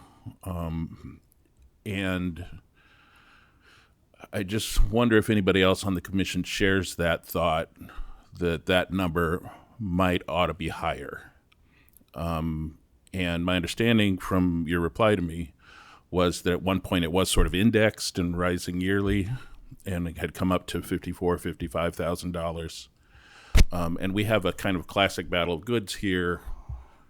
You know, I'm thinking that it's a good thing that somebody who has what might be a fairly minor project wouldn't be triggered into having to do code upgrades that cost nearly as much as their project. What Principal Planner Getz points out is, you know, this does give us a chance to upgrade the city, to improve stuff by enforcing the codes. Does anybody else on the Planning Commission have that concern? Is it worth looking at that? Just to make sure I understand, you're saying that maybe that number, which it looks like it's 50,000 or more, is maybe set too low, that it might need to be adjusted. Yeah, it's been. Do you know when it went to 50,000? Was it 2012? 2019. 2019. Okay, so it is relatively recent then, but would be 54, 55 based on the indexing. And I don't, 15 grand is moderate for a residential property and not much at all on a commercial property. I mean, given what it cost me to remodel my bathroom, I don't even want to say, but thankfully it wasn't $50,000, but boy, it wasn't that far away. So anyways, yeah, I take what you're saying, I guess. I think construction costs have gone up and aren't likely to go down. So, I certainly wouldn't have any problem with a reference to metrics or whatever you call the adjustment factors that are developed to track with inflation and not the consumer price index or whatever it is that you use to do that kind of dynamic tracking. I wouldn't have any grief with that. I mean, if we wanted to investigate that language. Commissioner Freitas, do you have a thought on this? Yeah. Well, yeah, I do have a thought on this one. I actually remember I had just joined the Planning Commission when the amendment was made to remove the adjustment for inflation. At that time, I kind of was on team, keep it, just because I think it does make sense to encourage projects to also do their part to beautify the city. I do understand we don't want to create a burden on people who are trying to improve their own property, which also improves the city. But I think it's pretty reasonable where it's at, and I think staff has already, created less access to the program, I guess, by taking away the inflation piece. So I don't know. I think it's appropriate where it's at right now. And the other thing I just wanted to say, raising my hand, was I appreciate all of the comments raised by Commissioner Lazar. I appreciate how thoroughly, members of the commission are reviewing this and thinking about it. I think that's really great. So thanks to everyone.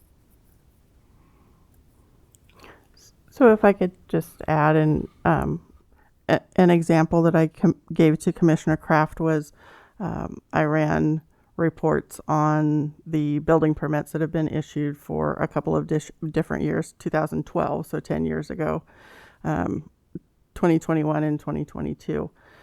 Generally, of course, if you increase the base rate annually of the $50,000, then there are fewer building permits based on today's construction value that are required, that the requirements are triggered for. So for example, I think there was 65-ish in the first 9 months of this year that were triggered. And if the numbers had increased, they went down to, I believe it was 61 permits. So it was 4 fewer permits. One of the other things that we did talk about internally was the possibility of creating like a hardship waiver kind of program or something. Not a clue yet how that might work, but it's something that we can certainly look into. I know that there are or can be hardship waivers, for example, for ADA requirements. So might be predicated something along those lines, but we don't want to prohibit somebody from being able to do their project because they're being triggered. So we are happy to look into, other alternatives, adding more exceptions or exemptions, that kind of thing. So. Well, I appreciate that. I feel like I've been heard, and there's not a damn right we should do that. So I'll happily go on with the $50,000. Encourage staff to keep looking at that, and I do maybe most importantly want to say a lot of work. Really appreciate it, and it was so easy for me to go from the change log kind of document, reading the whole thing, and say, okay, I can. It's very easy to follow this. Why this is changing, what this means. So I very much appreciate the work.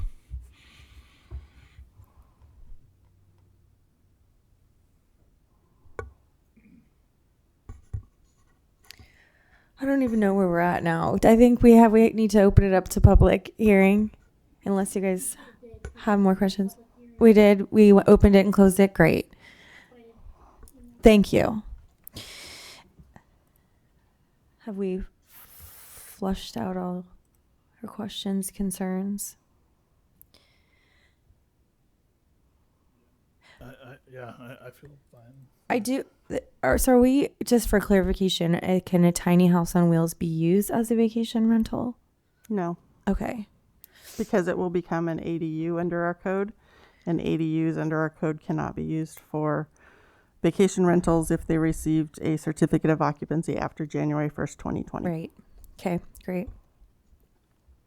I should say I actually harangued Principal Planner Getz with a pretty long list of stuff, and appreciated the education on that one too.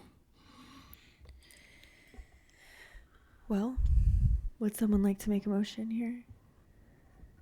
You look reluctant. So I'll move that the Planning Commission adopt a resolution to forward our recommendation to the City Council that they adopt the proposed June 2022 zoning code update. I'll second. Okay, Commissioner Lazar? Yes. Commissioner Freitas? Yes. Commissioner Kraft? Yes. And Chairwoman Meyer? Yes. Thank you. Motion carries. Thank you. So I see your briefing coming up. There's no old business and no new business, except for maybe that I think the commission might encourage City Council to consider that cap on the vacation rentals, and it sounds like you guys are moving in that direction, but it's definitely coming up more and more on our agenda. And just so everybody knows, there's at the next City Council meeting, our finance director is going to give a briefing on where we're at with the compliance drive. Thank you. That was another thing that Commissioner Kraft and I talked about a little bit in our email conversation. If at some point in time the Planning Commission does want to make a recommendation to the City Council about implementing a cap, that certainly is a possibility. You would just need to ask me to place that item on your agenda so that you could have a discussion and take action. Is that something you guys would like to do? Yes, please. I agree. Let's make it so.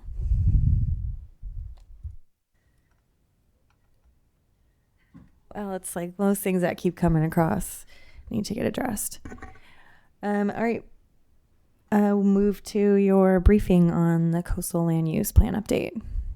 Thank you. I think I actually named this incorrectly because I'm both going to brief you on it and I'm going to ask for your input on the first chapter and the vision statements. So it's more like a working session, and I apologize for the long meeting. But I'm really excited to get this rolling. So the city of Eureka is partly in the coastal zone, as you know, and the coastal zone is generally described in Eureka as everything west of Broadway, north of 3rd Street, and east of Myrtle Avenue. The city's local coastal program, or LCP for short, regulates development in the coastal zone, and LCPs and LCP amendments do not take effect until certified by the California Coastal Commission as being consistent with the Coastal Act.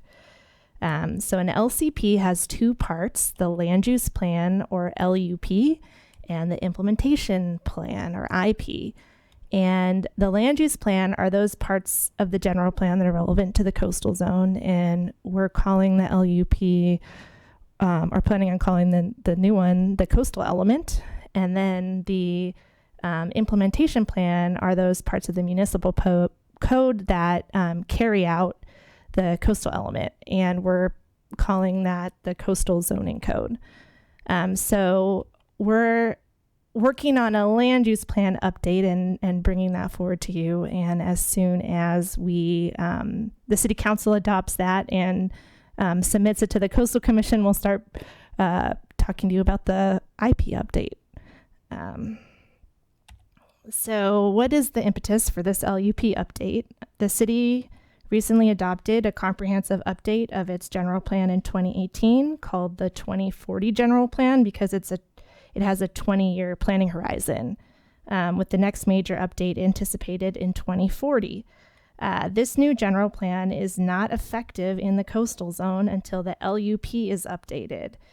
So until we get that update certified by the Coastal Commission, we're still using the 1997 general plan as the guiding document in the coastal zone. This has been a point of frustration for those who participated in the general plan update process and have not yet seen their vision get implemented. So as discussed in the staff report, the general plan update process involved years of public engagement from 2012 through 2018. And the general plan policies were developed as general expressions of intent meant to stay relevant for a 20-year planning horizon. The purpose of this LUP update is to retire our 1997 general plan and make our new modern 2040 general plan effective in the coastal zone. So why I'm hammering this is that we're not starting from square one on this. We realize it's been a few years since the general plan was updated, and a lot has happened in those few years. So there's definitely going to be adjustments that need to be made. But this is really a continuation of the general plan update process. So staff, as I mentioned, proposes to make the LUP a standalone element of the 2040 general plan called the coastal element, and it will duplicate relevant portions of the other general plan elements and include additional policies and maps that are necessary for us to carry out the Coastal Act. So staff is proposing the element be organized into 6 chapters: intro, land use, public access and recreation, land and aquatic resources, coastal hazards, and the glossary. And a draft of the introduction has been included in your meeting packet, starting with an overarching vision statement or a set of vision statements. So we're planning on bringing 1 chapter per month to the Planning Commission for review and comment, along with the relevant terms of the glossary. The Planning Commission will then make a recommendation to the City Council on the entire document at a scheduled public hearing, hopefully early next year. So I just really wanted to quickly go over some things that staff is keeping in mind as we're working through this general plan, LUP, coastal element update. So one of the goals is to only cover Coastal Act topics of concern. So topics like housing, historic preservation, and noise, we're trying not to include in the LUP coastal element. Those are covered in other sections of the general plan and they'll still apply, just not for coastal development permits.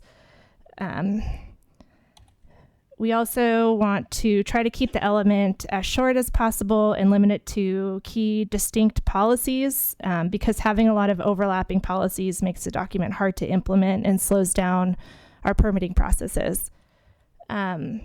We also, like all general plan policies, we want the policies in the LUP to remain relevant for a 20-year planning horizon. So we want to keep them as general expressions of intent and save the details for the IP coastal zoning code. We also want to write the policies so they're consistent with the Coastal Act and therefore avoid suggested modifications from the Coastal Commission. So I'm now going to go over the draft vision statements from the LUP one by one and hoping that I can get your feedback on those as I go through them. We propose to duplicate a number of the 2040 general plan vision statements as well as add some statements and modify some. And so the language from the 2040 general plan is shown in purple. And there's 28 of them in total, and you can see them at the end of your agenda packet as attachment 1 to this last item. So the first one is, in the draft is ensure orderly, balanced utilization and conservation of coastal zone resources, accounting for the social and economic needs of the people of Eureka, Humboldt County, and the state. And this is just a Coastal Act goal at the beginning of the Coastal Act that staff thought would be a good overarching guide for our LUP. Any thoughts on it? And the footnote calls to the specific Coastal Act section, I noticed, right? Yeah, the footnotes are there for your for the draft, and we'll remove them. I know in some of the county's LCPs we have like asterisks when it's whole cloth like taken out of the Coastal Act and stuck in, but I don't know. That was a long time ago. I think it is helpful for the reader to know when it's really not the vision of the jurisdiction. I mean, you're just sort of ratifying the vision of the Coastal Act in your coastal plan. And I think a lot of times they're not really optional. They have to be in there, or Coastal Commission won't certify it. Maybe you probably have some experience with that, but yeah, we the later in the introduction we do we put in the goals of the Coastal Act, so you can see that this one is one. But in the later chapters, we are saying at the beginning of the chapter, like, these are the relevant Coastal Act policies that we're implementing, and then we reference which policies are putting that language into our code. Okay, and I'm curious if anything you think language that should be added or removed, or whole statements that should be added or removed. So just let me know. So promote our commercial bayfront and Old Town as vibrant, pedestrian-oriented destinations for residences, businesses, the arts, and tourists. This is out of our 2040 general plan. We added pedestrian-oriented based on feedback we've been getting on the waterfront Eureka specific plan. Okay. Prioritize and promote adaptive reuse and revitalization of vacant underutilized buildings and properties, including by facilitating the remediation of environmental contamination and by increasing flexibility of use and development standards. We're just trying to sell our update to the IP that's upcoming to allow more flexibility, because that's something that we would like the Coastal Commission to give us with respect to some of our zoning districts that we don't have now. Cool. Just call out if you have a comment. Encourage a mix of new residential uses near jobs and services in the coastal zone to reduce vehicle miles traveled and energy consumption and address the housing crisis. Trying to sell increased density to the Coastal Commission. Kristen, I just want to say I am really loving where all of this is going. I think one of the challenges in the downtown and old town in the coastal zone has been, you know, accommodating more residential units and just accommodating more businesses in general, and kind of balancing the needs of visitor serving with people who live and want to have businesses in Eureka. And I think this is great. I think this is generally the direction I was hoping to see it go. So I'm very supportive. Thank you. Thanks. Develop parking strategies to minimize negative impacts on compact, pedestrian-friendly design while protecting public access to and along the shoreline, and implement flexible parking regulations accounting for unique conditions and contexts. Parking's a big deal in the coastal zone, so we thought there should be some overarching vision statement for it. I actually wanted to ask about that. How much flexibility do we have to reduce parking ratios in the coastal zone? Like if we wanted to prioritize, you know, more activity and residential units and less parking, would the Coastal Commission approve that? We are hoping to get our inland parking standards approved by the Coastal Commission, which have a lot of exemptions. So keeping that in mind with this LUP update and trying to craft policies that argue and provide for those exemptions. But it's hard to say how they will react to that, because the issue with parking is not impacting public access parking to the coast.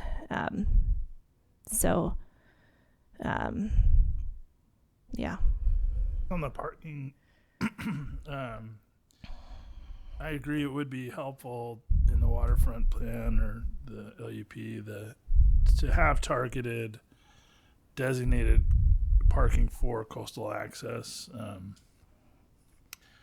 I also think that it would be nice to leverage, I don't think it would be in a vision statement maybe, but maybe. Just that, you know, ironically, the council and staff and the commission get a lot of flack for redevelopment strategies that eat up a parking lot. But those parking lots were actually in the footprint of buildings that have been demolished. So it's not exactly like we had a bunch of parking and it's been there forever and now we're losing it. It's like we didn't have any parking, then we had parking, now we're not going to have parking again. Like there is a historical precedent in most cases where you see a big parking lot, especially the city lots. There was, much of north of 4th was developed, most of every block. So it's sort of a return to form in some ways to occupy those areas again. It's not a loss of parking if you have a broader historical context in mind.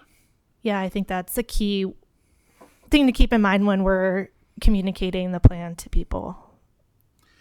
And it also means that we had a vibrant downtown that didn't rely on parking. Now lifestyles are different, and so it is important to keep that in mind. But I think in a lot of ways we're trying to return to that with mixed use development, and it worked 100 years ago, 150 years ago. There's no reason it can't work 20 years from now. So I think that would be useful, but I don't know if it belongs in the vision statement. I also was thinking the same as you, to put the actual trailhead parking lots on the public access map to show that, hey, these places are going to be preserved for that. And hopefully that helps with easing up parking elsewhere. Yeah, those would be like the sacred things that really got to leave those alone. And hopefully that would maybe allay some of the Coastal Commission's fears,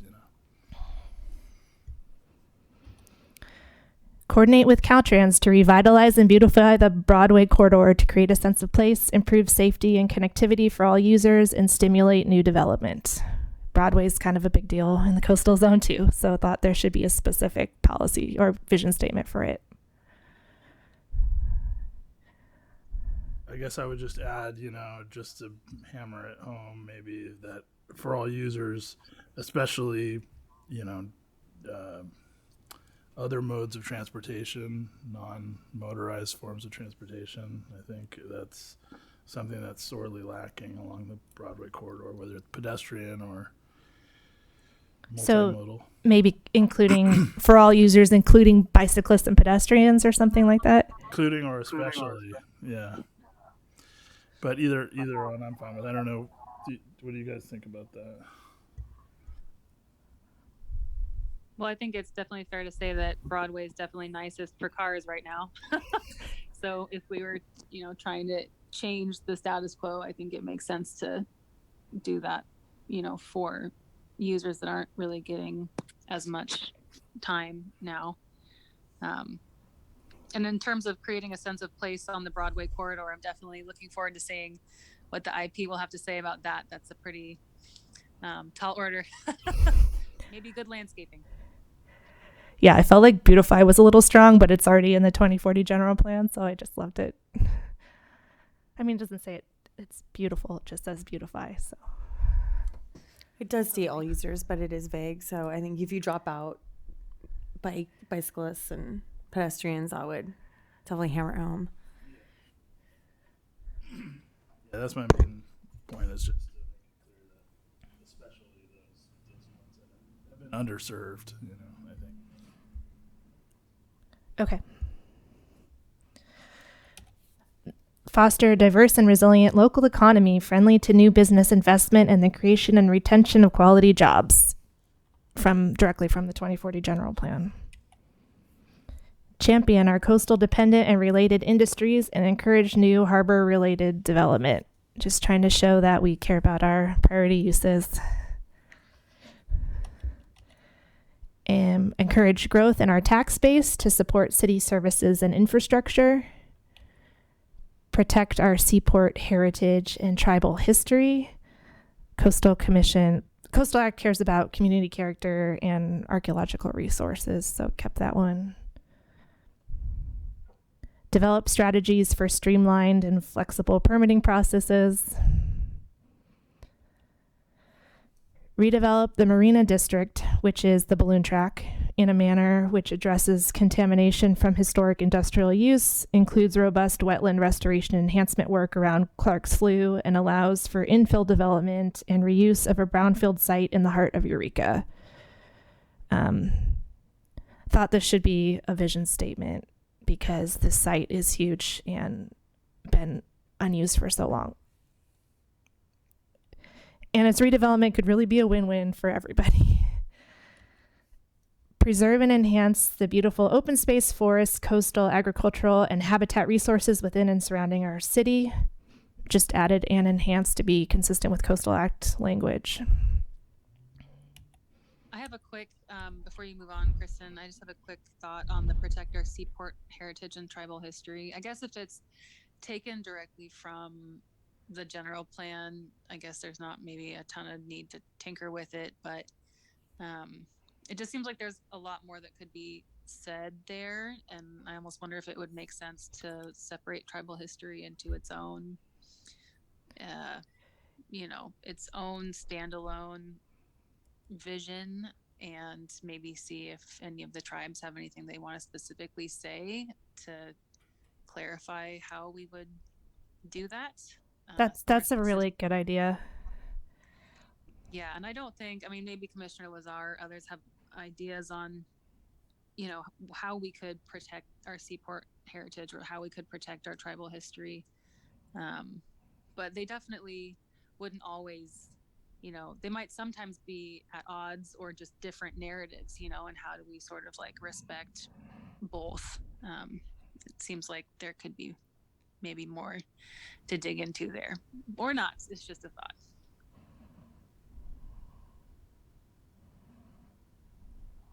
I just say I agree with Dilo, and it is a bit more nuanced. I like having them together because they are at odds at times, and and it is important to recognize that, and thread that needle. But yeah, I think, I don't want to wordsmith too much at this point, but I do agree with Dilo as far as the emphasizing those two things. The tribal history part has definitely been sorely underserved as far as policy level things, and this is the place where it can be put in on the ground floor.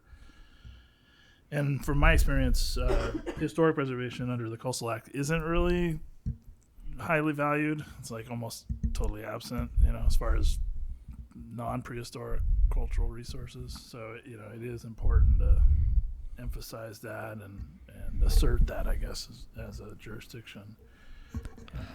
So I don't know. Yeah, I guess I agree with Dilo. I think it would be good to amplify maybe the tribal history part, and also recognize that there is a tension there occasionally. Does it go beyond protection? I mean, so words that come to mind might be celebrate, understand, own. There's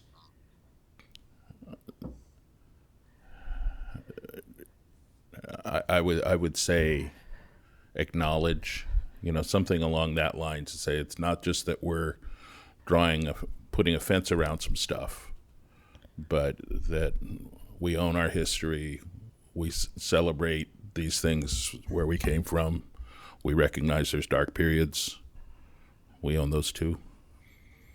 So I'll just maybe like an educational piece, I think that there's a lot of really awesome education opportunity for both Seaport heritage and tribal history, in kind of our waterfront areas, including the land that was given back to the tribe. Like, what an incredible educational opportunity that could be for folks along the waterfront.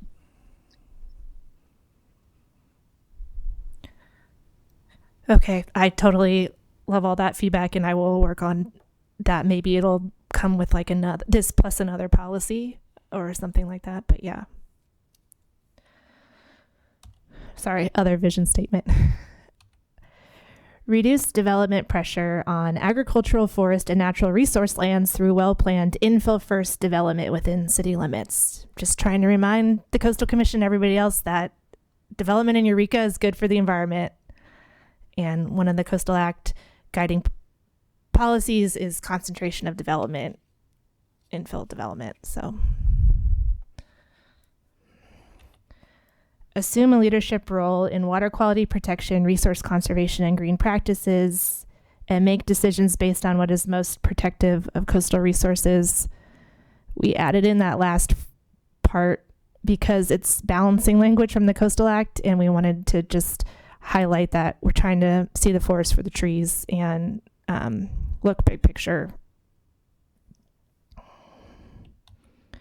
Reduce our carbon footprint and greenhouse gas emissions.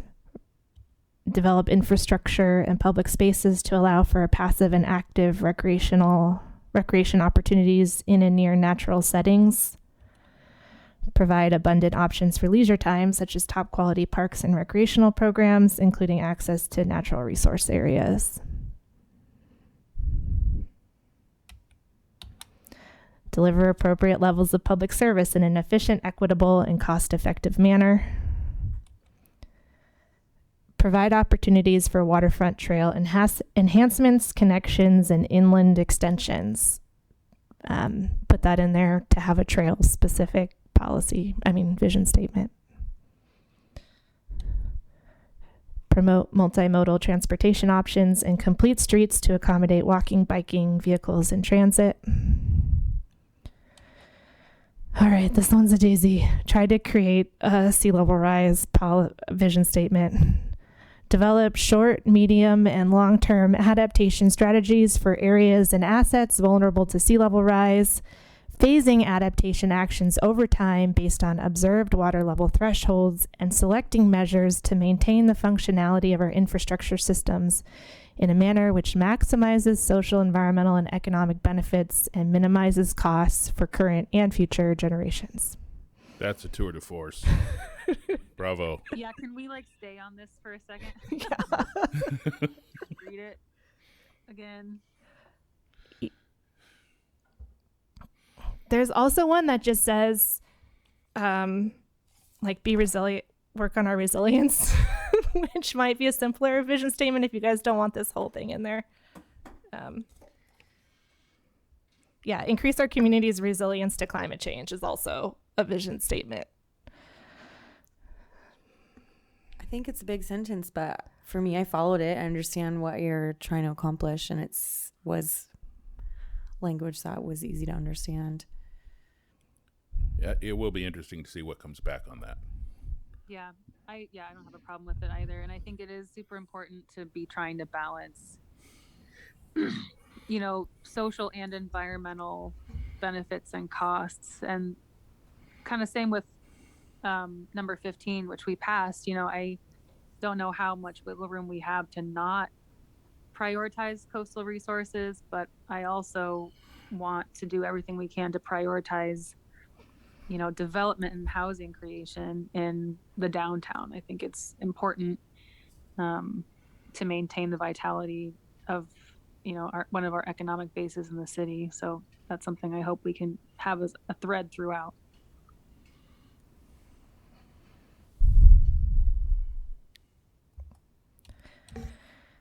Strengthen our sense of connection to the waterfront. Added this based on input from the waterfront specific plan public outreach process. Provide an environment which inspires healthy and active living. Address homelessness in a proactive and progressive manner. Protect our community from man-made disasters and prepare for natural disasters, including seismic activities, tsunamis, flooding, and wildfires. Increase our community's resilience to climate change. And then we promote environmental justice in implementation of the city's local coastal program, including the fair treatment and meaningful involvement of people of all races, cultures, incomes, and national origins. That language at the end is from the Coastal Act definition, and we just thought we should add an environmental justice vision statement.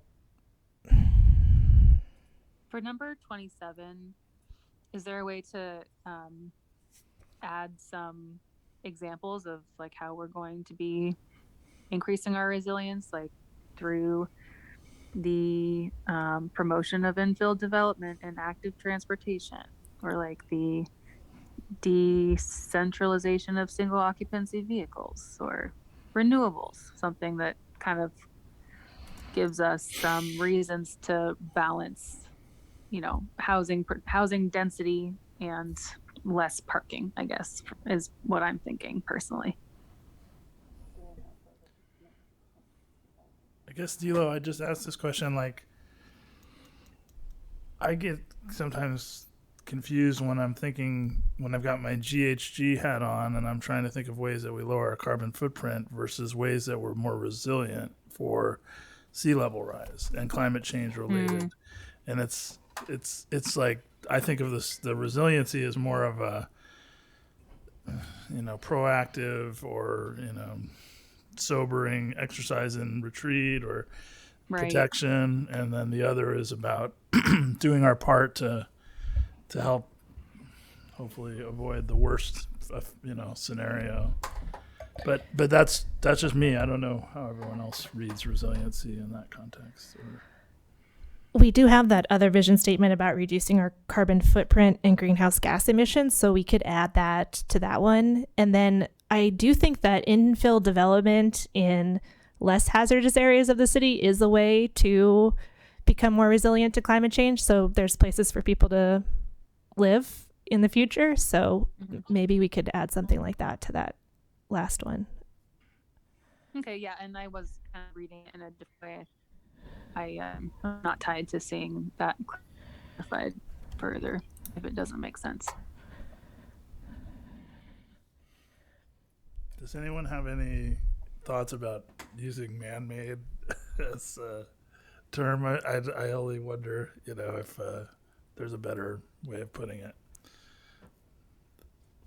as a man, I'm totally happy with taking all the blame for it, but it's just a question, I guess. I don't know. Yeah, maybe that's a term that's already out of date from our 2018 update.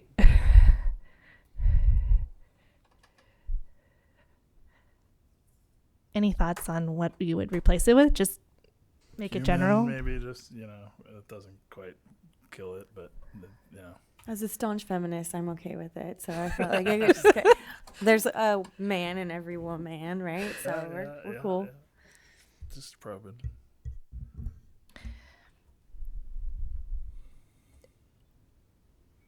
Any other thoughts on the vision statements? Or something that's missing as a vision statement or anything? Or, if you have ideas after this, you can. I think again, like my only thing, balancing coastal resource protection and access to the coast with actually promoting and encouraging development, business development and housing development within Old Town. I think it's super important, and I think we need to do everything we can to make that balance really clear.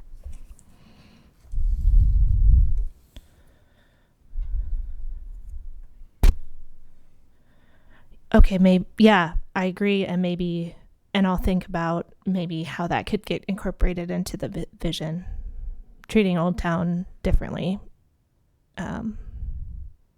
protecting it. I think we could come out and say we're going to protect Old Town. Thanks. Yeah, I would be very appreciative of anything that seems like a good idea, and so far this all looks really great. Thanks again. Okay, that's it then. Thank you. Oh, I did have a question. I missed it. Has the environmental justice stuff been in the Coastal Act for a while? Or was that an amendment at some point? That was a recent amendment to the Coastal Act. I thought that. There's been a few. Yeah. Okay. Thanks for humoring me. And there's a big old report too, I think, that accompanied that. I haven't read it, but I remember seeing it come out. Yeah, the Coastal Commission adopted guidance on implementing their environmental justice policy. Good to know. All right. But it's not in Chapter 3, so it's not a standard of review for coastal development permits. It's in another portion of the Coastal Act. But whatever we put in our LCP becomes a standard of review for coastal development permits in the city. So we could go beyond what they do for environmental justice.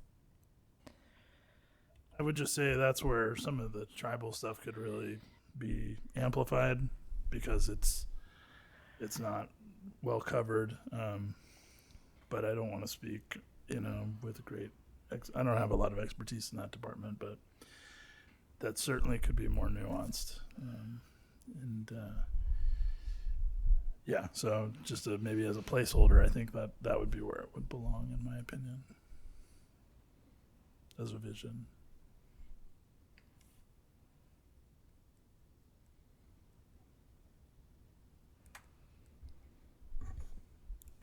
All right. Anything else? Yes. Just wanted to remind everybody about the joint City Council Planning Commission meeting on September 29th, which is Thursday at 5 o'clock. Thank you. It gets me out of a birthday party that I don't want to attend. Perfect. You said that on public access. Perfect. TV. I guarantee you that they're not watching. Okay. That will bring our meeting to an end. Adjourned. Thank you.